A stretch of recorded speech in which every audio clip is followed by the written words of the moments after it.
Mr. H Havoc on the beat. Welcome to Coffee with Rios.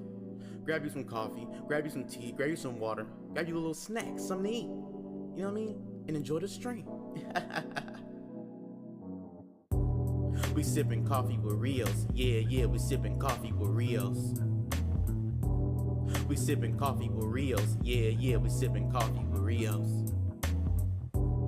Sit down and get some knowledge. Positive vibes only, so leave the nonsense. Learn something new like you in college. And don't forget to pay homage. Let's discuss a life topic like politics or how to build a rocket. Haters gon' hate and try to mock it. So mugs in the chat cause they can't stop it. Leave the drama where it lay, cause I wanna hear what Rios got to say. Don't try to play no games, cause we sippin' with Rios today. We sippin' coffee with Rios. Yeah, we sippin' coffee with Rios. We sippin' coffee with Rios. Yeah, we sippin' coffee with Rios. We sippin' coffee with Rios. Hell yeah, we sippin' coffee with Rios. We sippin' coffee with Rios. Hell yeah, we sippin' coffee with Rios. Enjoy the stream, y'all. Have fun. Remember, no trolling in the chat, cause you don't get kicked out. We don't play no games over here. Hey Rios, start it. Mr. H Havoc on the beat. Welcome to Coffee with Rios. Grab you some coffee, grab you some tea, grab you some water, grab you a little snack, something to eat. You know what I mean? And enjoy the stream. We sipping coffee with Rios. Yeah, we sipping coffee with Rios. We sipping coffee with Rios. Yeah, we sipping coffee with Rios. Sit down and get some knowledge. Positive vibes only, so leave the nonsense. Learn something new like you in college. And don't forget to pay homage. Let's discuss a life topic like politics or how to build a rocket. Haters gon' hate and try to mock it. So mugs in the chat cause they can't stop it. Leave the drama where it lay, cause I wanna hear what Rios got to say. Don't try to play no games, cause we sippin' with Rios today. We sippin' coffee with Rios. Yeah, we sippin' coffee with Rios. We sippin' coffee with Rios. Yeah, we sippin' coffee with Rios. We sippin' coffee with Rios. Hell yeah, we sippin' coffee with Rios. We sippin' coffee with Rios. Hell yeah, we sippin' coffee with Rios. Enjoy the stream, y'all. Have fun. Remember, no trolling in the chat, cause you don't get kicked out. We don't play no games over here. Hey Rios, start it. What's happening? The AM Wake Up Show with Rios, the greatest morning show in the whole wide world. Craig, it's the AM Wake Up Show with Rios, man, with the Ghetto Cafe. Always showing love, always showing up, always representing, always making an impact, and always being engaging. Shout out to the Ghetto Cafe, man. All love, all the time, every day, all day. Just us, just me, just us. Shout out to us, man. Shout out to all y'all, man. Coffee's in the chat. Get your coffee, get your tea, get your green juice, get your power juice, get whatever it is that you do. Get your warm, cold water, salt water, whatever it is that you do. Your morning routine. Let's get it going. Shout out to my people on the East Coast. Shout out to my people in the South. Shout out to people up north. Shout out to the people down south. It's us. We all in here together as a family, as a unit, as a community. We building, we pushing positivity, being prosperous, purposely productive. We ain't doing none of that wasteful stuff. No waste. We're not wasting time. We ain't on no BS. We just on building blocks over here, man.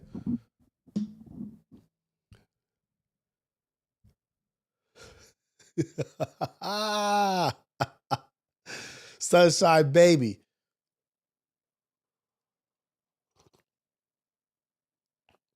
Let's see. Sunshine Baby. Sizzle Show.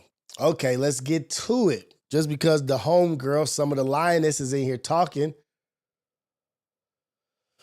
Let's go. Okay, so wait. Sunshine Baby said, Rios, I just saw on Gazzer's page that Vinny's still talking about you. Even the Grandma 7-Eleven is talking about you in viral chat. I don't know who that is, Grandma 7-Eleven. But, hey, man, let them talk. Let them talk. Hey, that's good. Bring my name up. It's cool. Bring it up. It's good. I ain't worried about nobody outside my chat. Only chat that matters is the Ghetto Cafe.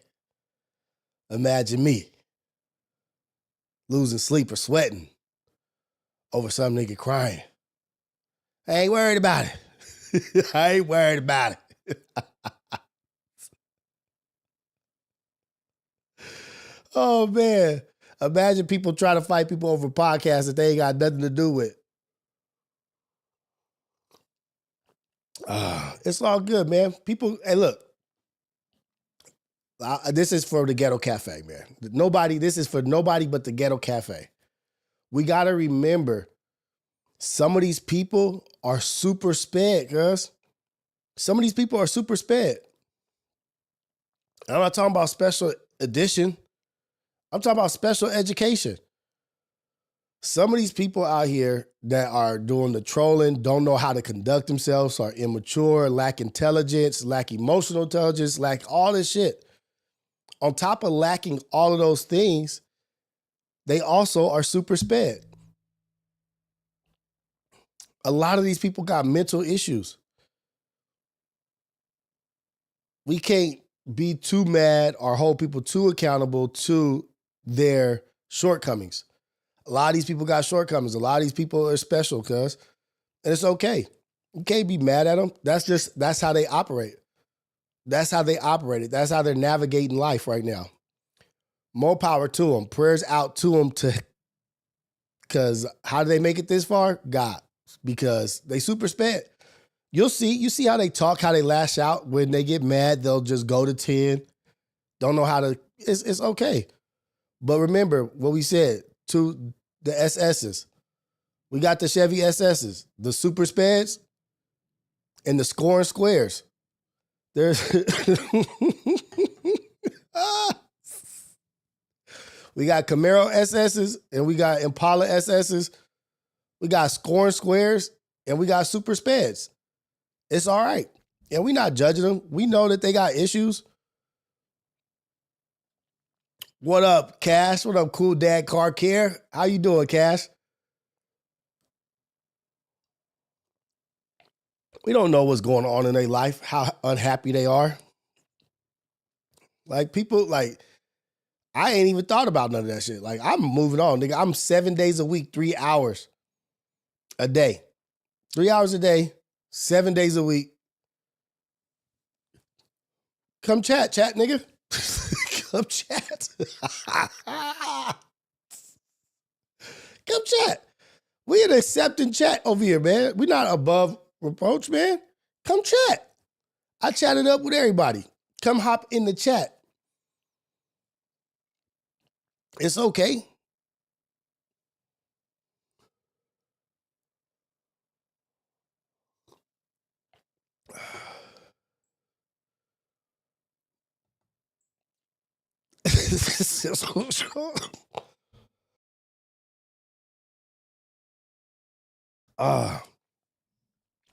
But let's move on. Let's move forward. Them is just regular ass speed bumps.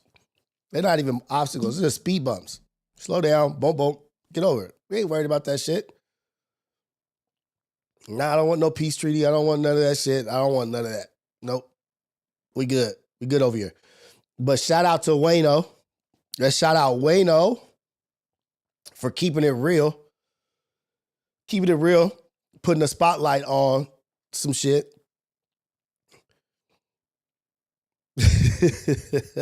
So I want to add a segment like Wayno. I want to do something like Wayno. I want people to send music in so we can critique their music or whatever they is, whatever their talent is. Whatever your talent, music, talent, poem, like Alex does the strollers, the bikes, painting, whatever it is, we're going to have a talent show.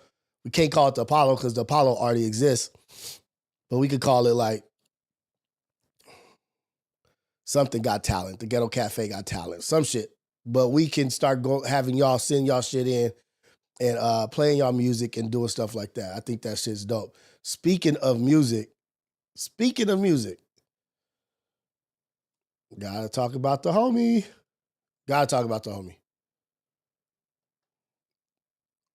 Niggas running to other niggas' chats crying about me.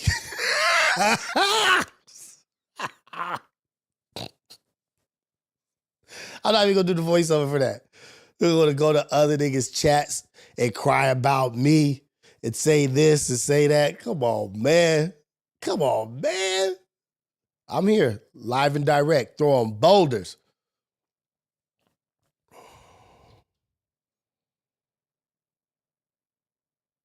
There we go. ETS, everything scandalous. That's what it is right there. Boom.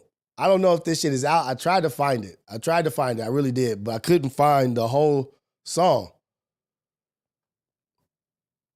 But this thing is on a legendary run. Being consistent.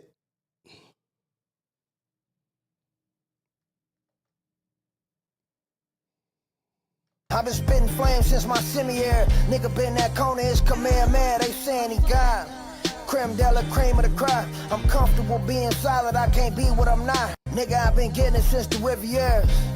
I've been spitting flames since my semi-air. Nigga been that corner, it's Kamehameha. They saying he God. Creme de la cream of the crop. I'm comfortable being silent, I can't be what I'm not. Nigga, I've been getting it since the Rivieras. I've been spitting flames since my semi-air. Nigga been that corner, it's Kamehameha. They saying he God. Creme de la cream of the crop. I'm comfortable being silent, I can't be what I'm not. Nigga, I've been... Where's that song at, man? Maybe it might not be out just yet, but I need that song. And it's featuring Bun B. Produced by Crisis, featuring Bun B. Let's go, TF. Shout out to TF. Let's give TF some flowers. Let's give him some praise. TF out here being consistent. TF is out here working, getting it done. But before I forget, I'm about to do a homie roll call. About to do a roll call for the homies. Let's get to it. Because also, I want to show some love to Ace Boy Manny. Let's get to, but before we go there, shout out to TF. I need to find out if that song, Mr. Servon, is already out or if that's just a snippet of it. It might not be out yet. I don't know. I was looking for it, and that's all I could get was just off his page, just a snippet.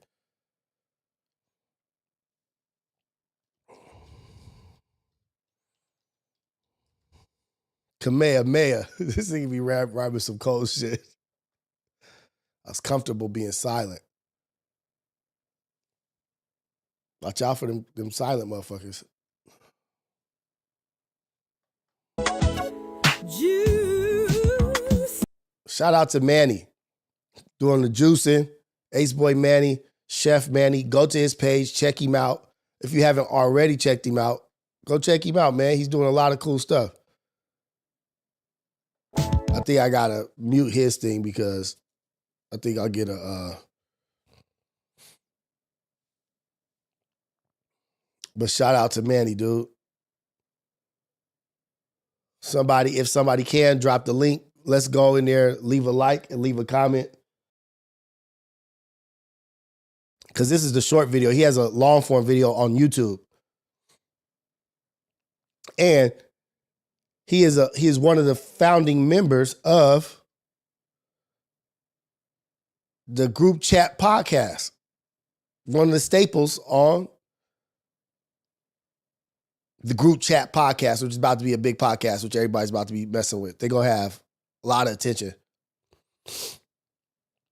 He does have a juicing business. He used to have a juicing business. I'm not sure if he still does it, but he makes bomb-ass juice and it's healthy. But all this goes together.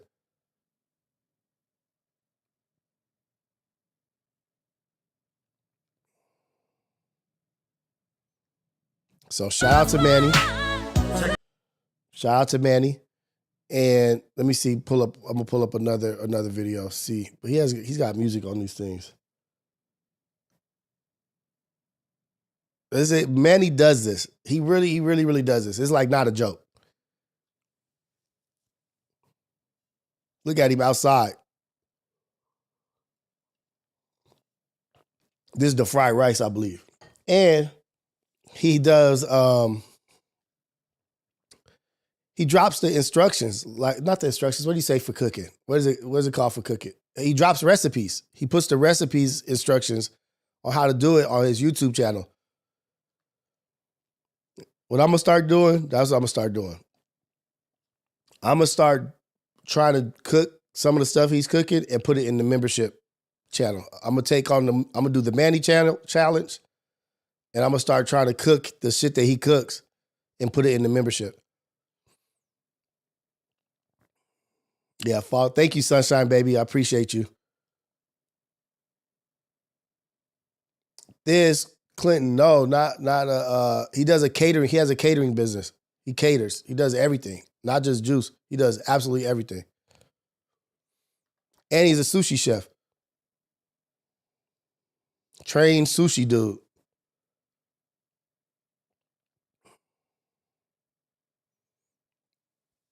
All right, let's go to every morning. I need to do a better job of representing and presenting my brothers and the shit that they got going on. I get caught up in the chat and like talking and going to these topics. But what's priority and the most important thing is my family, my brothers, and what we got going on. And I need to promote that. I can't cook. I know I can't cook. But at least I can try to reproduce what he's doing. Now, let's go show some love to Ace Boy Trey.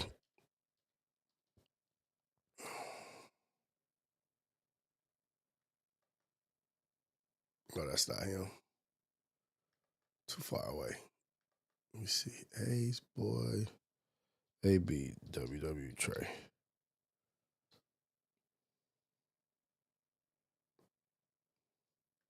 Just show a little bit of love this morning, man. Just to the homies, like we got to do it, man. For some reason, it's just not coming up. Let me see.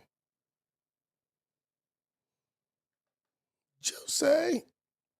Hey man, I've been me and Xander, we've been listening to rap lately. Like Xander's like super into rap. And we've been listening to Tupac, Eminem, and Biggie. I think because I was watching the what's that guy's name? It's a Filipino comedian, Joy Coy. I was watching Joy Coy, and Joy Coy was talking about how like old music versus new music, and how big you could play Biggie right now in the club or anywhere, and people are gonna go crazy. And he had a funny little skit about Young Thug, but like where's this? Why is this thing shit not coming up? What's going on?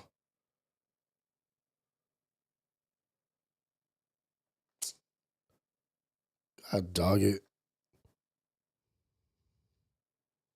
Oh, I'm on YouTube. I need to go to YouTube. I'm tripping.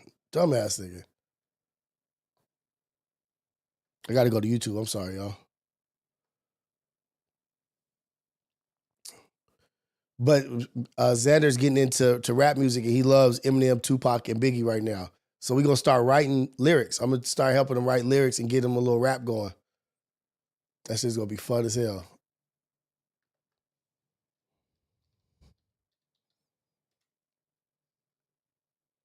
You want to see the funniest workout crew?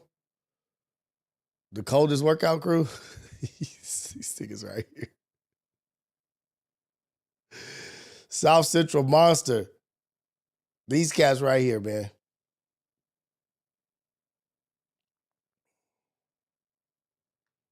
Dude, that guy was 195. I'm supposed to be lower. I gotta get. You like 195 right now? Yeah, I gotta drop.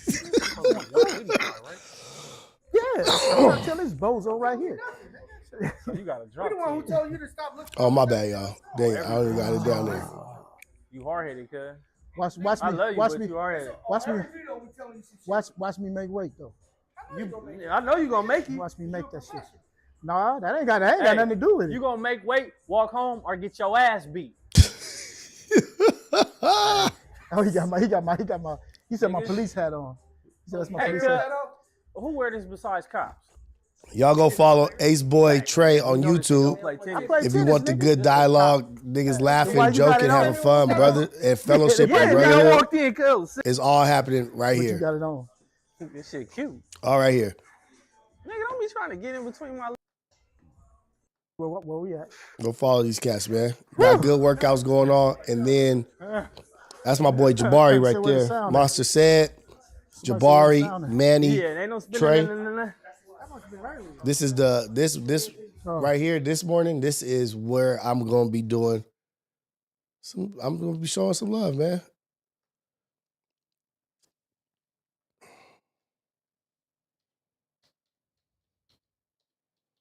Just chill for a second, man.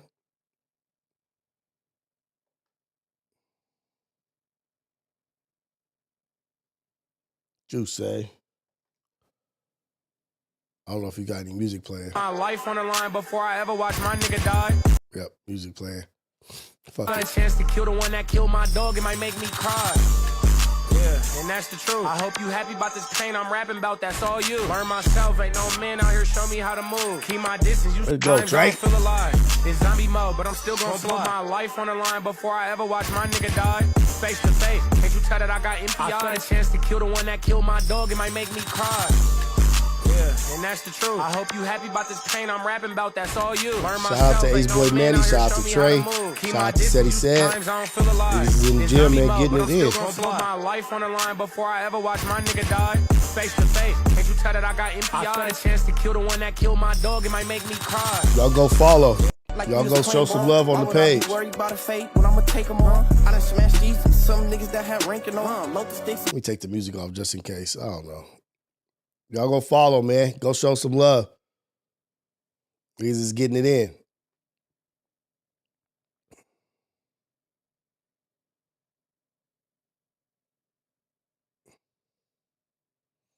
Okay.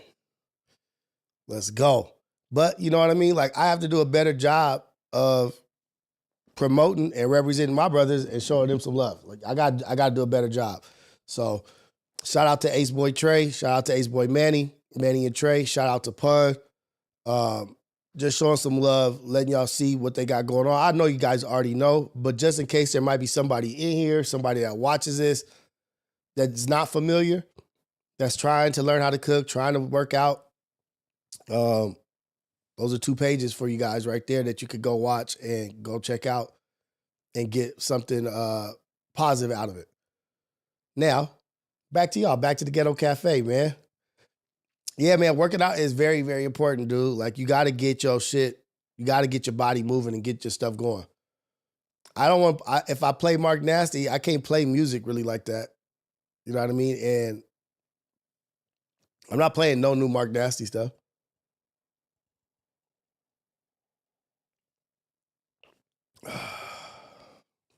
Yeah, this chair.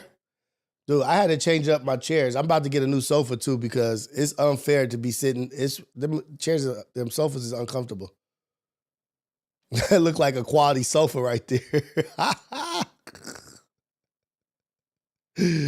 Right. But let's get to, I want to talk about some things. I want to talk about some stuff. I want to get on some topics that outside the umbrella. I want to talk about women and men. It's the subject of women and men.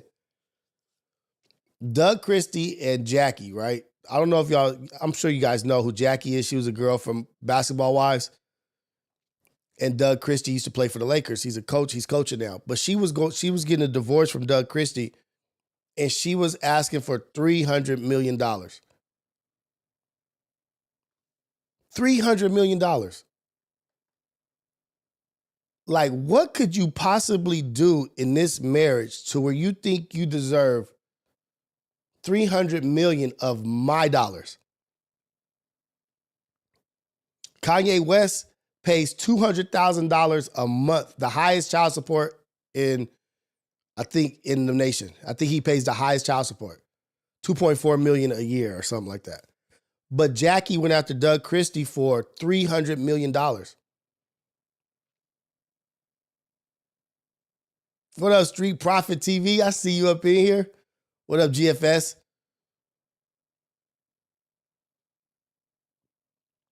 Like, what could you possibly do as a wife where you think that you deserve $300 million of what I've built on my basketball career?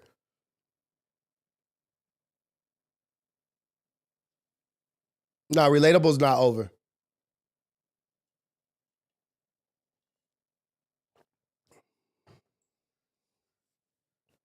That's why I said Kanye paying $200,000. I literally said it in the group chat.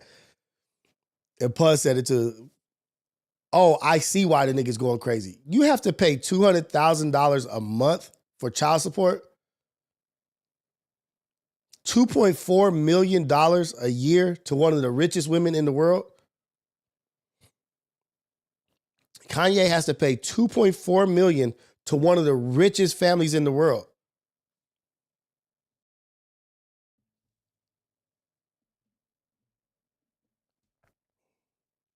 If this was prison, I would for sure be in prison. I would be in prison for sure.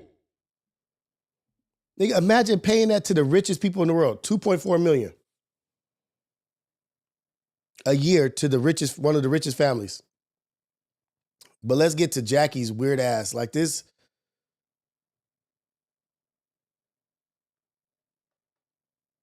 Let me see, where is it at? There we go, right here. Jackie shocked everyone by filing for divorce after years of marriage and surviving many rumors and public drama.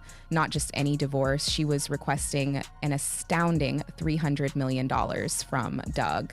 Here, though, things start to get interesting. Doug was not about let the world accept those falsehoods. Doug made a movement no one noticed. And just to let y'all know a little something about that relationship, that marriage. If you like, this is when Basketball Wives was early Basketball Wives. This is like when all that ugly shit started. All that ugly shit started with Basketball Wives. Black girls fighting black girls and throwing champagne and like the altercations. And this is when I say the standard and the bar only gets lower and lower and lower, y'all. That's why I said, let's keep the standard high. And that way the bar won't drop. And as it drops, we're still up. Basketball Wives with Jackie and Doug Christie. This started all that, that Basketball Wives started all this ugly, stupid Zeus Network 20v1 fighting. I'm going to get to that Tommy shit, 20v1 also, probably today. But Jackie and Doug Christie, he never went anywhere without Jackie. She went to every road trip, every game, every practice. She was by his side the whole time. The shit was like super weird. Super weird, like super sped type shit. Like you don't let your nigga have no time. And he was like brainwashed or like he was like in whatever to get out. Like he was just like in a hypnosis, just like, yeah, I only want to go places with my wife. I don't want to go anywhere without her. I get it. You love your wife and you want to be with your wife. But you don't have no alone time, nigga. You don't have no homeboys and cigar time and chopping it up and chilling time. She go everywhere with you. So from the jump, their relationship was weird as hell. Weird as hell. And she did her daughter dirty, all kinds of shit. But from Basketball Wives, from all that, I knew something was off with this lady. Like something was off with her. And that's where... Just as everyone believed he was guilty, Doug wasted no time assembling a legal team. He brought in some of the top divorce attorneys and private investigators to probe Jackie's allegations. Jackie's story seemed straightforward at first, a wronged wife seeking justice after years of mistreatment. But Doug knew there was more to it than just safeguarding his money. This was about his reputation. Having spent years establishing his reputation in the business, he was not about to let unfounded charges destroy all he had worked for. Behind closed doors, Doug's legal team began looking at some very significant red flags. Jackie's financial records didn't match, her spending patterns, bank transfers, and offshore accounts drew a lot of questions. Investigators discovered that Jackie had been with GFS, yes, he already gave her properties. Like, I don't get it. Like, some people are just so greedy. Drawing cash without any justification and moving significant sums of money about. Even more suspiciously, some of her business endeavors were actually generating unreported income. Though Jackie had been telling everyone that Doug's supposed dishonesty and disrespect had left her emotionally and financially destroyed, the data told a different tale. Doug's staff started to put everything together, and shortly, Jackie's painstakingly created story started to fall apart. The figures didn't lie, and Doug was ready to act going forward. Like, at what point?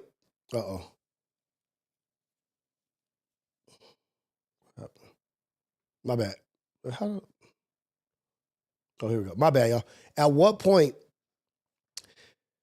should the court be like, you're asking for what? You're asking for how much fucking money? Like, girl, get the fuck out of my court asking for this dumbass shit. Get out of my court asking for this dumbass shit. What are you talking about? 300 million. You just be thankful for the life that you had and what y'all built together. Leave with what you came with and what you built on your own. But then you have the question, did she help him build the empire? I don't know. I don't think so. I don't even care about that. Jackie thought she had Doug back into a corner. Then he grabbed the receipts. Jackie arrived looking very confident. She had the media on her side and a narrative that portrayed Doug as the ultimate bad guy. The day of the court hearing rolled around. Doug, though, was ready. His lawyers arrived with stacks of paperwork. Flipped the script on her ass. And the truth was just about to blow hard. Starting with bank statements, tax records, and business documents revealing Jackie's financial misbehavior over years, Doug's legal team kicked things off. Jackie's confident attitude changed to one of discomfort as Doug's lawyer presented the first set of documents to the judge. She straightened up, obviously realizing Doug wasn't merely blustering. The courtroom went quiet as Doug's attorney described how Jackie had been lavishly claiming this bitch was stealing money, hiding money, had Swiss accounts, doing all kinds of stuff, acting like she's broke, flat tax fraud, but she trying to hit this cat for 300 million. Yes, y'all, 300 million. Like, as soon as somebody asks for 300 million, they should just do a mental check. She was financially struggling while funneling money into secret accounts. Big wire transfers to offshore banks, covert investments under false company names, and even real estate purchases passed for business use were documented. Jackie had been leaving broken and had been moving money about for years, accusing Doug of mistreating her. When Doug's attorney said Jackie had lied about her personal income, gasps erupted in the room. She claimed she was struggling, but the data showed she had quietly made millions through side deals and investments. As the specifics surfaced, the judge's demeanor grew serious. A messy divorce was fast turning into a possible case of financial fraud. Though Jackie's attorney scrambled to answer, damage was done. Doug's crew had dug too much. The judge leaned in to carefully go over the docs. Jackie's confident facade vanished. She now appeared terrified as Doug's attorney described how Jackie's financial actions had broken state and federal financial disclosure rules. Now you in trouble. Though things were about to get even more messy, Doug's courtroom triumph was about the truth, not only about the money. Doug possessed evidence that Jackie's betrayal transcended mere financial records, going much beyond what anyone else had known. Jackie had been planning the divorce for more than a year, according to Doug's investigators. Planning the divorce for a year. Emails, phone records, and financial transactions indicating Jackie had been setting Doug up long before she sought divorce. She had her assistant try to gather dirt on him for a year so when the divorce happens. So, ladies, we about to get into the predatory behavior of women. Ladies, just today, this segment, we about to get into the predatory behavior of women.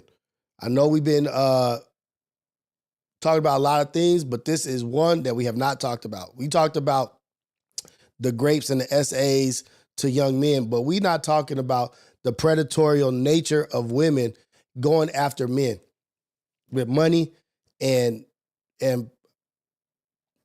positions in life, powerful positions in life, and women looking at that, and women being taught as children, as young children, by they gold digging ass mamas. Yes, go after him because he got what you want and try to take all that he has. Try to get as much out of him as you can and leave that relationship with as much as you have. Predatorial ass women. Let's talk about that, y'all. I'm sorry, Sierra, Sunshine, my lady, the lioness is in the chat, but we got to talk about it. I know you guys are okay with it because you guys are honest and you have your opinions also. But when are we going to stop that behavior? When are we going to start talking to the young ladies, the moms that are doing that? And then in relationships, taking money, hiding money, putting money away for when you leave him. Like, damn, if you already have that thought of putting money away, you're already thinking that relationship's not going to work out anyway. You thinking that relationship's already not going to work out. You already on some deceitful shit. You didn't even seek this man out for love. You didn't seek this man out for a relationship. You seek this man out. You sought him out. Not even him, but what he had. His assets, the car, the house, the money, the job, your laziness. You don't want to do nothing in life but be a bloodsucker and be a leech on a rich man. Make sure you keep them receipts. Yeah, and it's niggas' faults too. Like, men be out there being dummies. Just like it ain't tricking if you got it. I hate that term ever came out. I forgot who said that. But from the moment that they said it ain't tricking if you got it, shit been going downhill, man. Shit been going downhill ever since whoever that rapper was said it ain't tricking if you got it. Men out here being willing victims like shit. I don't care. Like shit, I got a lot of money. I'm cool. But what about what Kanye and Jamie Foxx was talking about, these gold diggers? This lady tried to come out there for $300 million. Jeff Bezos. Oh, y'all want to talk about Jeff Bezos?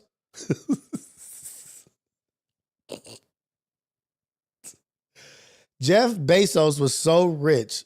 This fool was so rich that his wife divorced him and she became the second richest person in the world. That's how rich he was. He was so rich when she divorced him and they did the split, she became the second richest person in the world. He was the richest person in the world at the time.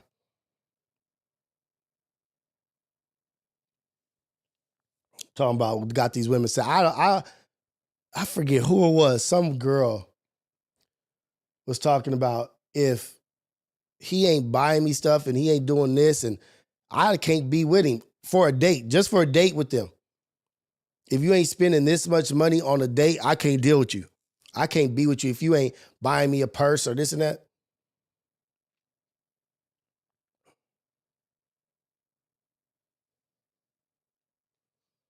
This is the nature that this is what we're cultivating. But I'm glad they caught her ass because she been a snake. She been a venomous, weird ass person. Think about how many people got famous off of this fucking show. That's crazy too. Been building a case to present herself as the innocent victim, moving money into secret accounts, spreading false rumors about Doug, and all the while organizing her next financial action. But the most startling moment occurred when Melissa, Jackie's own assistant, stepped forward. What up, John Doe? For years, Melissa had worked for Jackie, and initially she stayed faithful, even as the media began to expose what this Doug's snake breakdown. try to do? But Melissa changed her mind after witnessing how events turned out in court. Melissa said Jackie had told her to collect dirt on Doug long before the divorce was even announced. Jackie had instructed her to search among Doug's emails, text messages, and business records for anything that might be used as proof of cheating or misbehavior. Jackie took matters into her own hands when Melissa couldn't find anything firm. According to Melissa, Jackie had been fabricating false narratives for months for the media. She had planted the rumors about Doug's adultery. Jackie created the tales about Jackie disrespecting her in public. Melissa even admitted that Jackie had paid off a few low-level tabloids to run negative headlines about Doug just to shape the public. Imagine spending that much time with somebody, spending that life with somebody, or all while you're sleeping in the bed with somebody, sleeping next to your wife, And the whole time she's plotting against you. The whole time she's plotting against you as you laying there with her, providing her this beautiful life or whatever it is. And she laying next to you, plotting against you. Just evil shit. Public narrative. Jackie knew exactly what she was doing. She wanted Doug to look guilty so that public sympathy would be on her side. And for a while, Big Jumpman Carter. Let's talk about it. Hold on. Big Jumpman Carter. Let's talk about it. Big Jumpman Carter says, as a man, I don't see nothing wrong with women divorcing and robbing men. It's a business. Robbing? You don't got a problem with robbing?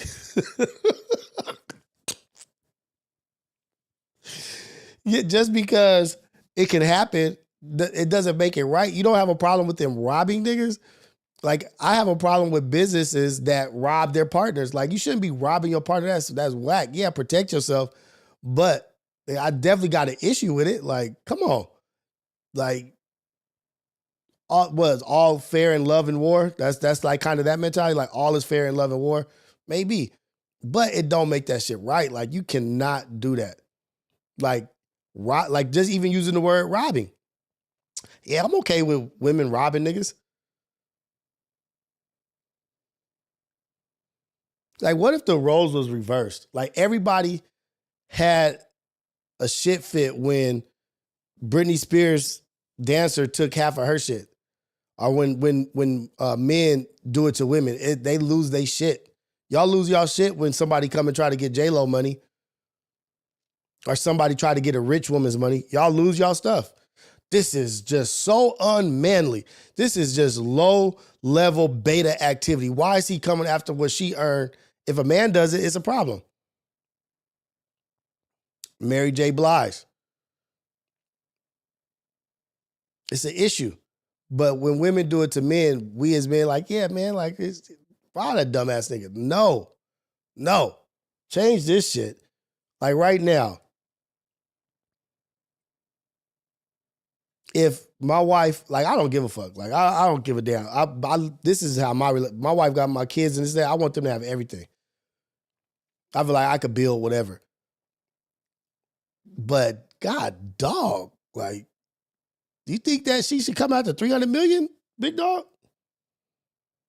while it worked, the media painted Jackie as the devastated wife trying to recover after Doug's AJ, damn, betrayal. man, you know what, LA women? But now the truth was out, and Jackie's well-crafted narrative was fast disintegrating. Just as you thought it couldn't get any worse, Doug had one last surprise. Doug's attorney withdrew one last piece of evidence after showing the proof of Jackie's media manipulation and financial dishonesty.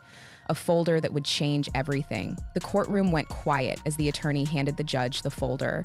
Doug sat back cool-headed as his attorney started to go over what was inside.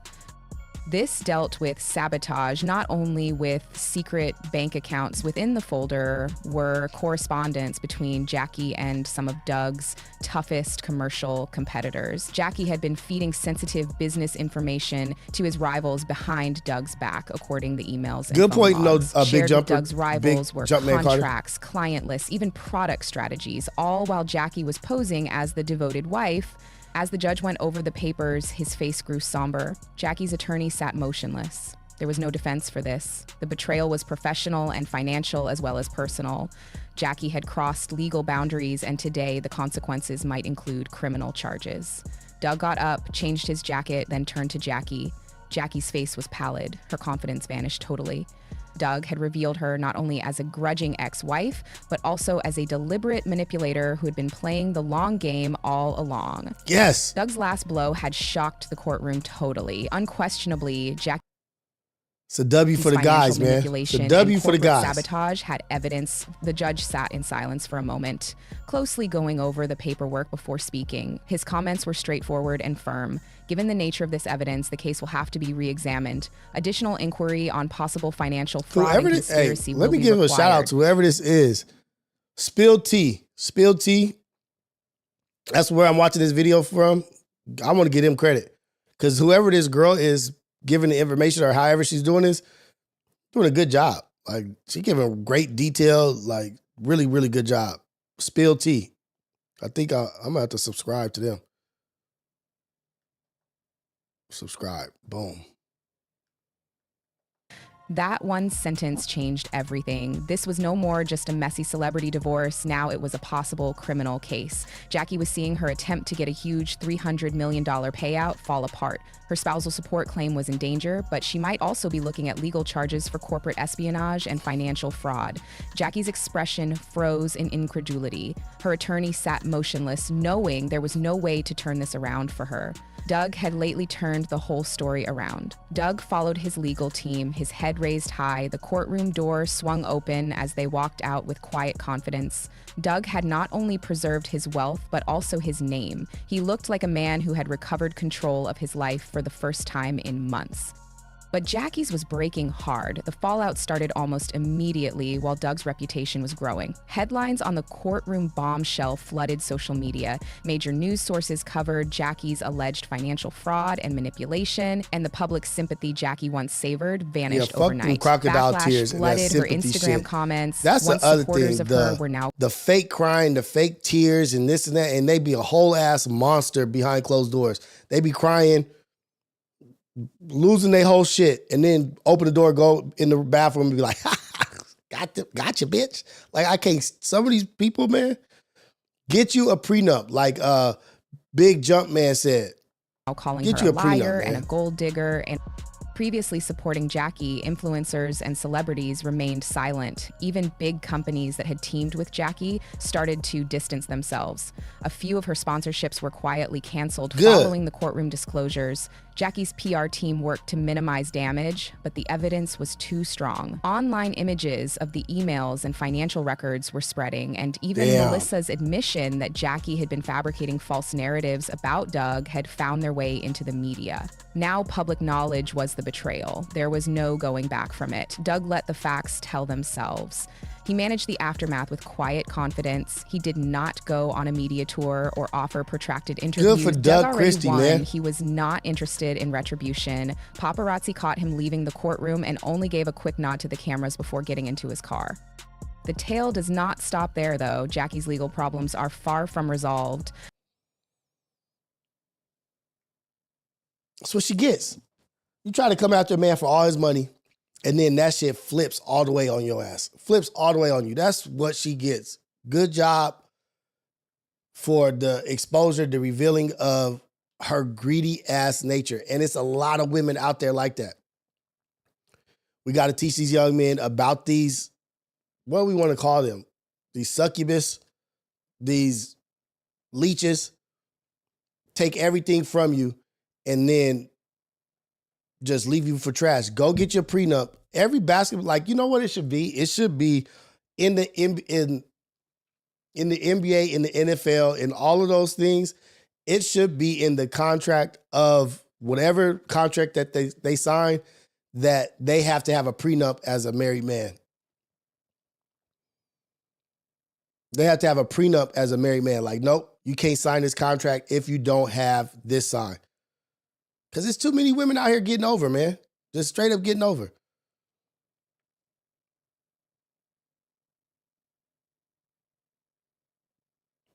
Too many. Not saying that there ain't good women out there, but it's too many, like around those rich guys, it's too many bloodsuckers just hovering around.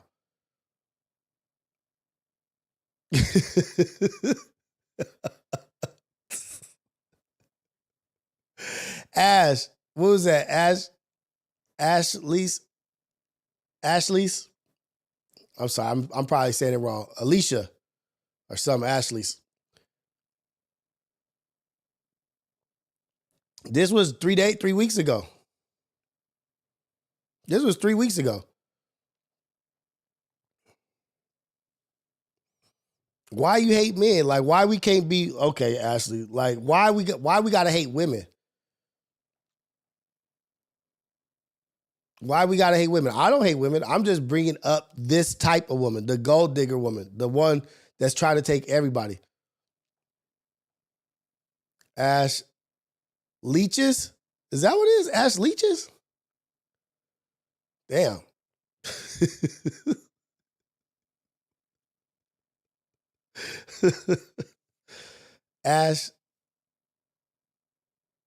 Ashley C. Ashley C. Ashley C.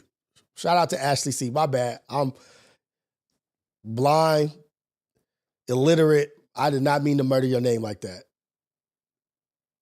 Okay, let me look at the super chat. My bad, Ashley. I murdered your name for sure. I was struggling. Let's see what Ashley said. She said, read her super chat. I don't see no super chat. So I see, hey, Bloss, gifted 5 Ace Boy memberships. Thank you, Bloss. Bloss, welcome to X1 Dimensional. Bass Money Kurt, wise man told me anything that bleed for 5 days, don't die. You can't trust it. Oh, read that super chat. Okay, I get what you said, Ashley C. I'm ignorant sometimes. I'm sorry, Ashley. Ashley C, I'm sorry. I get it now. I'm up to date now. Old man Rios is up to date now. But we got the battle of the sexes in here. And I think this is a good conversation too, because you got the woman hater clubs and you got the men hater clubs, right? A wise man told me, this is from Bass Money Court, anything that bleed for 5 days and don't die, you can't trust it.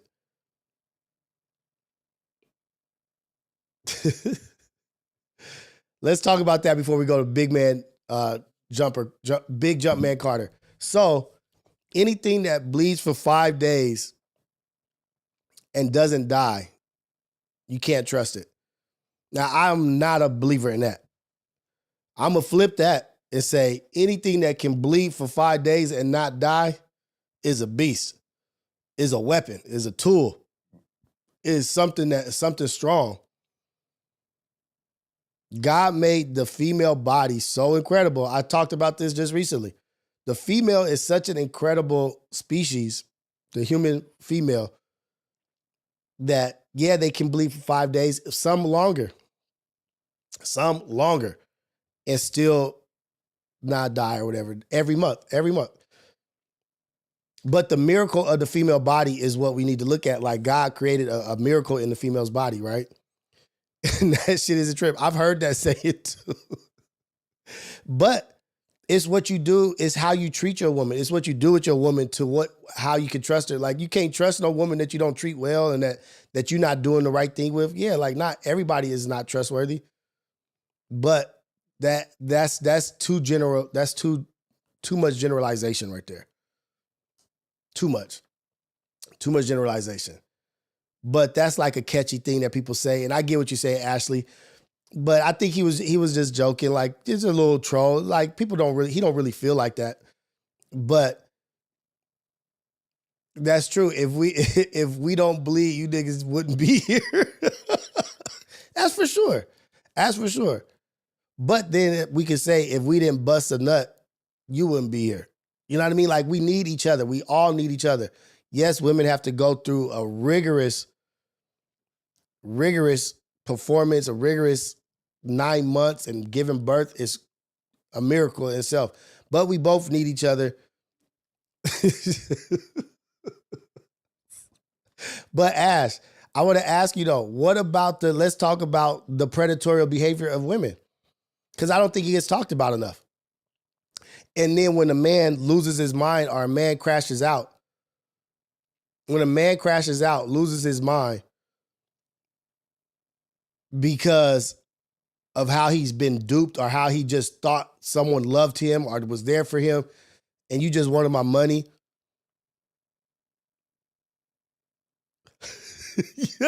Floss, you want to catch a fade with Eve? Eve got her fade coming up.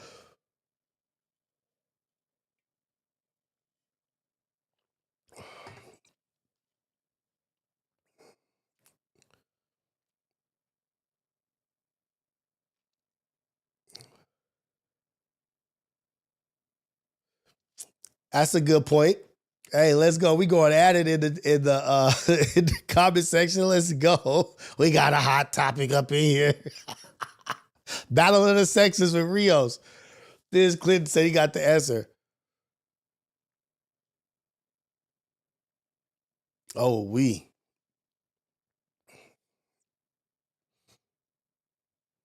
need each other, y'all.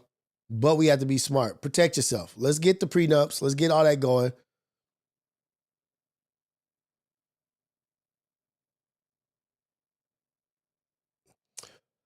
But then that's the conversation too, Sierra. And Nate just said something. What did Nate just say? Nate said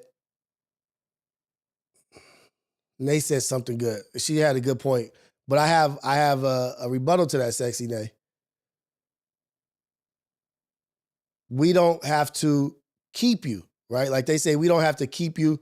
We have the power of keeping you or getting rid of you or whatever.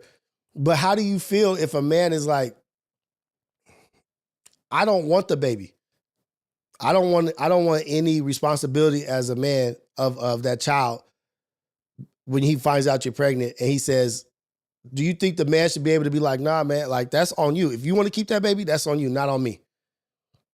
I told you we created that baby together and I'm against it. I'm pro-life. I think you should. I'm pro-life. I'm about having babies. But if a man is like, I don't want to be the father of that child, I don't want to be with you, should he be able to relinquish his rights as like financial rights to that child when he tells you ahead of time that I don't want anything to do with that? I'm just playing devil's advocate, y'all. I just try to see what the chat says. Hey, we got a super chat goal, 10 super chats. Let's hit our super chat goal for the day.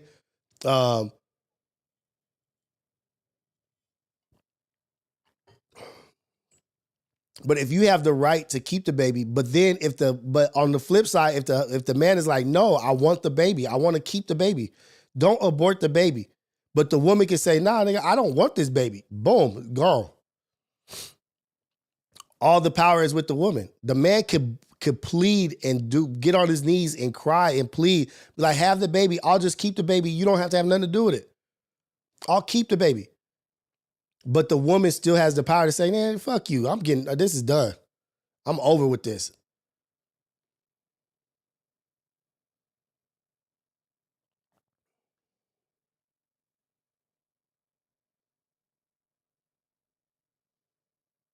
Let me see. Nate always coming with the business. Like, damn, who raised Sexy Nate? Because Nate, you are a motherfucker, man. I'm gonna try to pin that because it's a lot of. Keep them coming in, man. Keep the messages coming in. If you can send a super chat, send a super chats. Ask questions. If y'all want me to ask ladies a question, if ladies you want me to ask men a question, send in a super chat. This is a good conversation. I'm gonna pin Sexy Nate's message real quick. I'm not questioning. My mother, her statement, my grandmother told me, this is your child, even though a man helped make it. Even though a man helped make it, it's yours. Do not ever force a man to want to take care of a child. That baby came out of you. Ooh, shit, Sexy Nate. Grandmother was a cold. Grandmother knew what's up. I agree with that.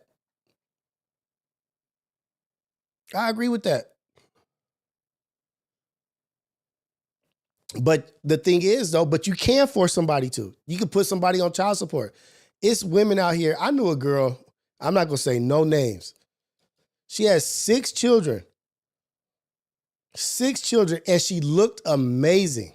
Like she ain't never had one kid. And we knew in the hood, we knew she had all them kids, and we knew she was bomb. But she would go out, find another nigga out in LA with money, never tell him about the kids or whatever, but she was fire. She was fly. But she already had 6 kids. I think like 5 or 6 different dads. And then she would go find another one and have another baby. But she looked so good and looked like she didn't have any children that niggas would just be losing their minds over her. And she would have another one. And put them on child support. Yeah, Vic. And when I say she looked so good, like she had never had anything to do with any children. And she would go out, she wouldn't show the people the children, and she lived in the hood.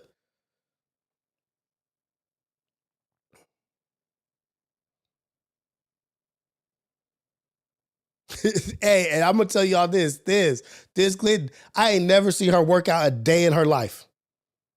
Not a day in her life. Drinking, smoking, all kinds of shit. And she was a thoroughbred.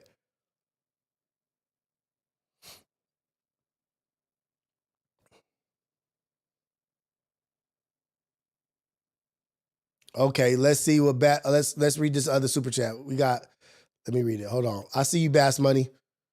Hold on. Okay, big Jumpman Carter sent a super chat. Normalize weddings and marriage without paperwork. But you have no legal rights. So if you do that, my only thing with that, Jumpman Carter, is that if you are married to somebody, you don't have any rights to medical rights, like to be there, like if they're on their deathbed or if they're here, they can't make decisions for themselves. You're not on paperwork to make decisions for them or help them make the decisions that you want for your loved one. Like, damn, like I can't be here at the hospital. I think that's what the whole gay rights marriage thing was about. That's why they wanted to be able to get married so that they could be able to make decisions and be in the hospital and help make medical decisions and life insurance and shit like that kind of stuff. I get the sentiments of that. I'm ignorant to what that paperwork stuff all entails, but I think that's why gay people were fighting for rights to get married, so that they can help make decisions for their partners later in life and as they go into the hospital. Bass Money Kurt says, all due respect, grandma had a horrible mindset, talking to Sexy Nay about never make a man take care of a child that he don't want. Why would you force a man to do something that he doesn't want to do? You might actually I disagree with you, Bass, because you might be fueling fire of hate in that man for whatever his child is or whatever they're doing. If he said he don't want the child, he don't want to be a part of the child's life, why would you force him there? Because we're all grown, because we're grown, we made a grown-up decision to lay down and be grown-ups, and now this is the responsibility of laying down and having unprotected sex. Sometimes it's not unprotected.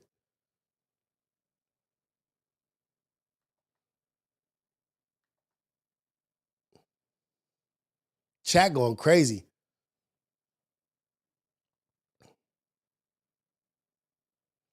Sexy Nate said, you don't gotta have you ain't gotta have somebody have rights over your life without you being married. You don't have to go through the whole process. I just forgot the name of the paperwork. An estate trust. True Fat Guy super chat. Appreciate you. Appreciate all the super chats, y'all. That's support for me and my family. Support for the channel. Y'all want me to keep doing this 7 days a week? Need the support.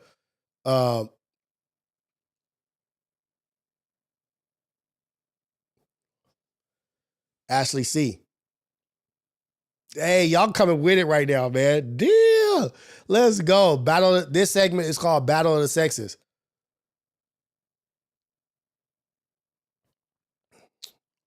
Sexy Nate. No, I don't have time, Rios, to go down to the court building and keep making them appointments. That's what I don't have time for.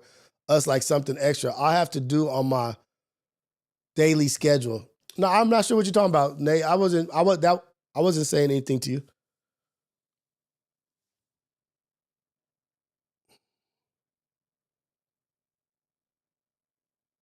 Okay, Bass Money Kurt.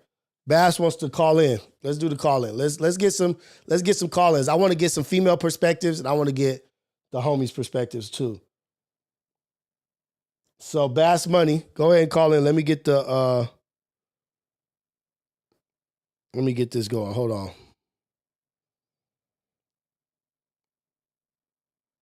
Let me connect it first. Okay.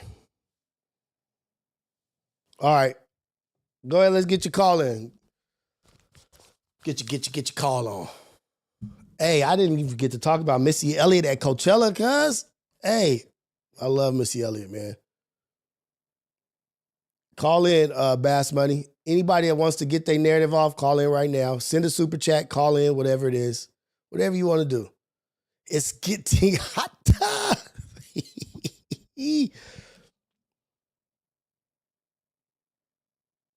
Oh, this nigga Thiz Clinton is so fucking funny, cuz. Holy shit. I'm not gonna read that, but that shit was funny. That was funny, Thiz Clinton. As I'm reading it, I knew for 100% you was about to say women lie, Men lie, but you know who don't lie? I thought you was gonna say numbers don't lie. That nigga hit that with a spinner right there.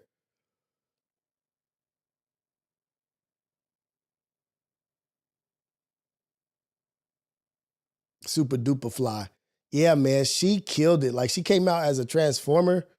I like even when I had Storm DeBarge on the show, she was talking about how she wanted to dance with Missy. That's one of her dreams is to dance with Missy.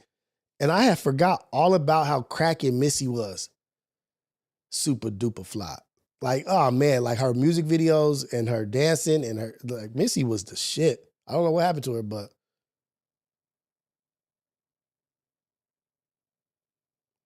don't have sex with a woman you can't see yourself have a child with. Period. Unknown caller. Here we go. Call from. We starting it, man. Let's go. This is Ace Boy Rios, the AM Wake Up Show with Rios, the #1 morning show in the whole wide world, Craig. This section is called Battle of the Sexes. Let's get ready to rumble. The greatest morning show in the world, Craig. Caller, where you calling from? What's your name? This Kurt, man, I had to holler at you, man. This is crazy. Nah, I ain't mean to cuss. This is crazy. Though. It's okay, man. It's all right. Just don't go too crazy cussing. Nah, look, check you. First off, I just want to say, nah, like all that bleed for 5 days and don't die. First off, you name me one thing that bleed for 5 days and don't die. 5 days straight and don't die, other than women. $50 super chat right now, off rip. Name me one more thing that bleed for 5 days straight and don't die. I had a homie who got shot and never. I had a homie who got shot and never went to the hospital. He got shot 3 times. Didn't go to the hospital. He was bleeding for a long time. Bleeding for 5 days straight. For a long time. 5 days straight, just bleeding. Yeah, and it was like a month later. Nigga punched him in the shoulder. Nigga started bleeding again. So, and this is the other thing that I'm saying about the whole make a man pay for. I ain't no, but you know what? No, I want to say pay I'm for just anything. playing. I'm playing. I added that in there. That's actually true though. But you're right. I'm not trying to take away from the strength of women. You're right. Go ahead. You got it. My bad. Yeah. But I mean, if we just being real about it, it like the whole make a man pay for. I'm with the whole. You don't gotta make a man pay for nothing because you shouldn't need a man for anything. All that whole women power thing. I'm with that. But my whole thing is, why are we making grown up decisions like you just said? Laying down with a little boy who's not able or who don't want to pay for a kid that he helped make. Mm-hmm. We're pressing that on our young women, saying it's okay to lay down with a little boy, and then when that baby comes out, you still got to take care. Don't go after that little boy. Like, why are we not being adults about the whole situation? Right. But I'll say this. I'll rebuttal that with just not the whole situation, but I'll rebuttal one point. We are very good liars, guys. Like when I was a monster out there. You ain't lying. Like as. Oh, you ain't lying. Hey, ooh. Like I hear what you're saying, but nigga, we are for sure great liars at showing women what we want them to see. We don't show them that we boys, that we like are not worthy of laying down with. We show them our best, and we actually show them shit that we not. We treat them how we don't even act, and we just to get in bed. Because when a nigga start thinking with his other portion of his body, you start doing all kinds of shit to get that. Because you like a crackhead trying to get a crack rock.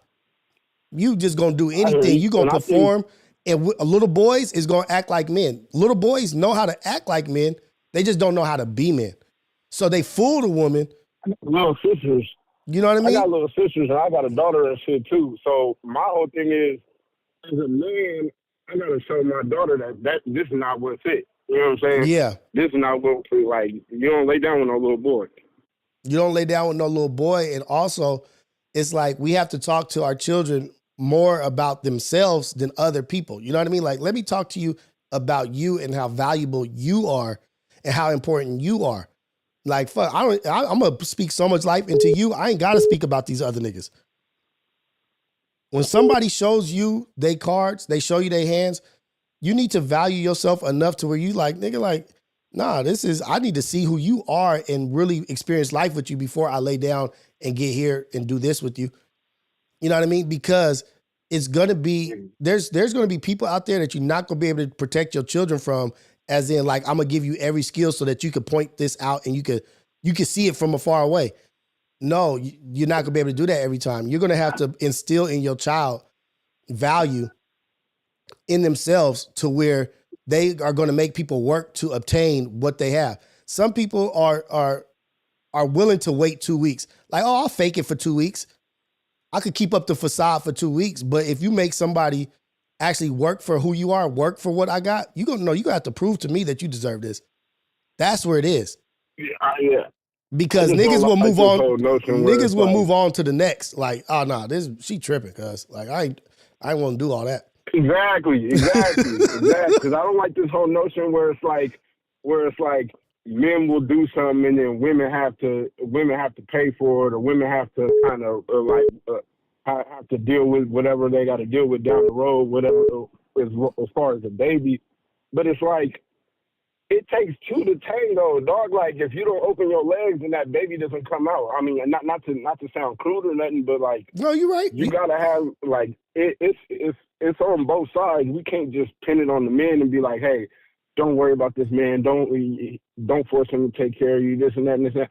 Well, why not we go before all of this even happens and try to teach our young women or how to choose a man, and not just to choose a little boy, or not just to choose something fun for right now, and how to choose a man going forward. Because I got a daughter, and that's like one of the main things that I'm on. Like, I understand that a man can't get by on this earth just by himself, and a woman can't do the same. Right. Like, it doesn't, we need each other. So why not, the whole thing with the grandma saying, oh, don't make that man, leave that man, don't worry about that man, and this and that and this and that. It's like, why are we preaching that right now? Like, why are we not going, hey, go see if you can make it work with that man? Why not try to build you a family? Right. I get that point too. Why are we not trying to build families in the black community? Why are we just trying to be so independently strong? Why are we not trying to be strong as a unit together? Like, true. I mean, it's very true. Like, family unit is the key. I'm the smartest man on earth, so maybe I'm wrong. No. Nobody's right or wrong. Like, we clearly haven't figured this shit out as a whole.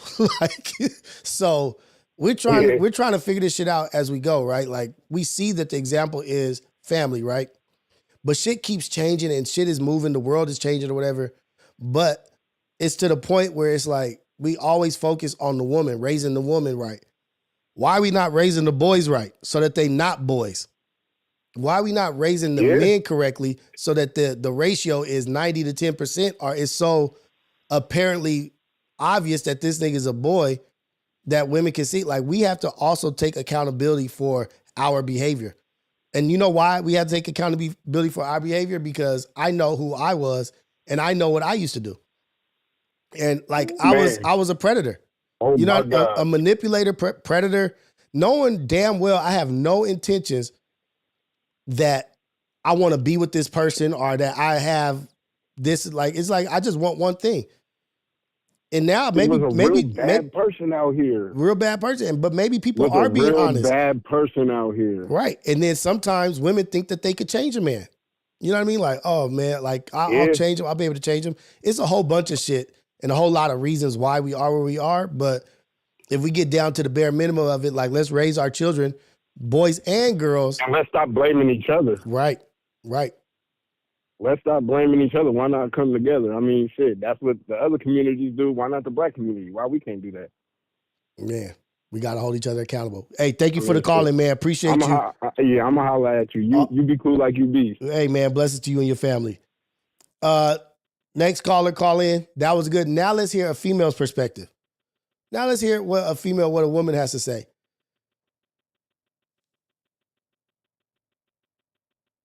Look. Hey Bloss says, men will dog you and then stalk you afterwards. Yeah, because look, that post-nut clarity is crazy. Post-nut clarity is crazy. Like, you'll be done with it. Like, as soon as you bust it, like, man, what am I doing over here? Why am I tripping? Then you leave her alone for like a month or two, and then you start thinking about how bomb it was. Like, oh, she do got this. Oh, she do be doing this. And then you get back in on that phone, girl, you know I want to be with you. You know I just had to get away because I had to deal with myself. It was something I was going through. You know, like you always been that one. Nigga get horny again, start being Shakespeare. Nigga get horny, turn back into Shakespeare. As soon as you get that post-nut clarity, niggas like, yeah, you already know what's up, cuz like, I got to get out of here. I got some business to handle. It is what it is. Men, we be monsters, girl. Let's admit it. Let's admit it. We be monsters. And we know how to pick up on cues of women. What's her weak point? What's her strong point? Where can I attack? Where's the weak point in her fence? It's all that shit. Like, and we do it all the time. We will actually seek out somebody who is not active. Somebody who doesn't have a lot of experience. We'll seek them out. Like, hey, how many people like, oh shit, she ain't fucking with nobody. Oh, she a nice girl. Yeah, I'm gonna go get that one.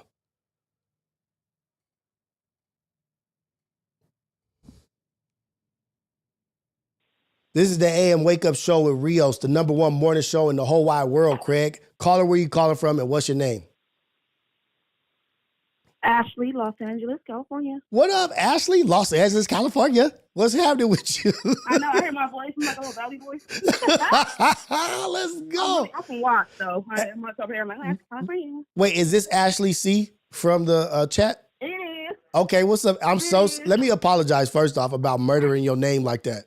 That was horrible. It's okay. Ashley it's C. Okay. Ashley, I got it now and I won't forget it. I promise you that. But thank you for being in the chat. This is the first time I've actually seen you. I don't know if you're new to what we're doing over here or if you've been in here or if you just haven't been active in the chat. I just want to say thank you and I appreciate you being in the chat. Have you been here before? Yeah, I'm in all the chats. Hey, let's go. Avid, supporter. Let's go. Ashley C in the building, a part of the Ghetto Cafe, and her first call in. All right, let's go. What you want to talk about, Ashley C from Watts, California? Okay. I just wanted to reiterate kind of what the last caller said and then add some information on for people. Okay. I do agree that we should stop this battle of the sexist thing, especially in the Black community. We already have to deal with a lot of systematic stuff. It's issues, especially a lot of systematic racism issues cause the dissolution of the Black family and why we have no standards and no like family values now. Yeah. You know what I mean? So Black women, we bleed. Yeah, we bleed to give you guys children. We die to produce, to reproduce. We also stand on the front line when it came to Black men getting the right to vote when women did not have the right to vote. Like the guy said, the viral way guy, Black feminist. Yeah, a white woman did trick Black women into becoming feminists so they could get the right to vote. We didn't get the right to vote. But there's also a second wave of Black feminism that nobody likes to talk about. And that was all to support the Black men.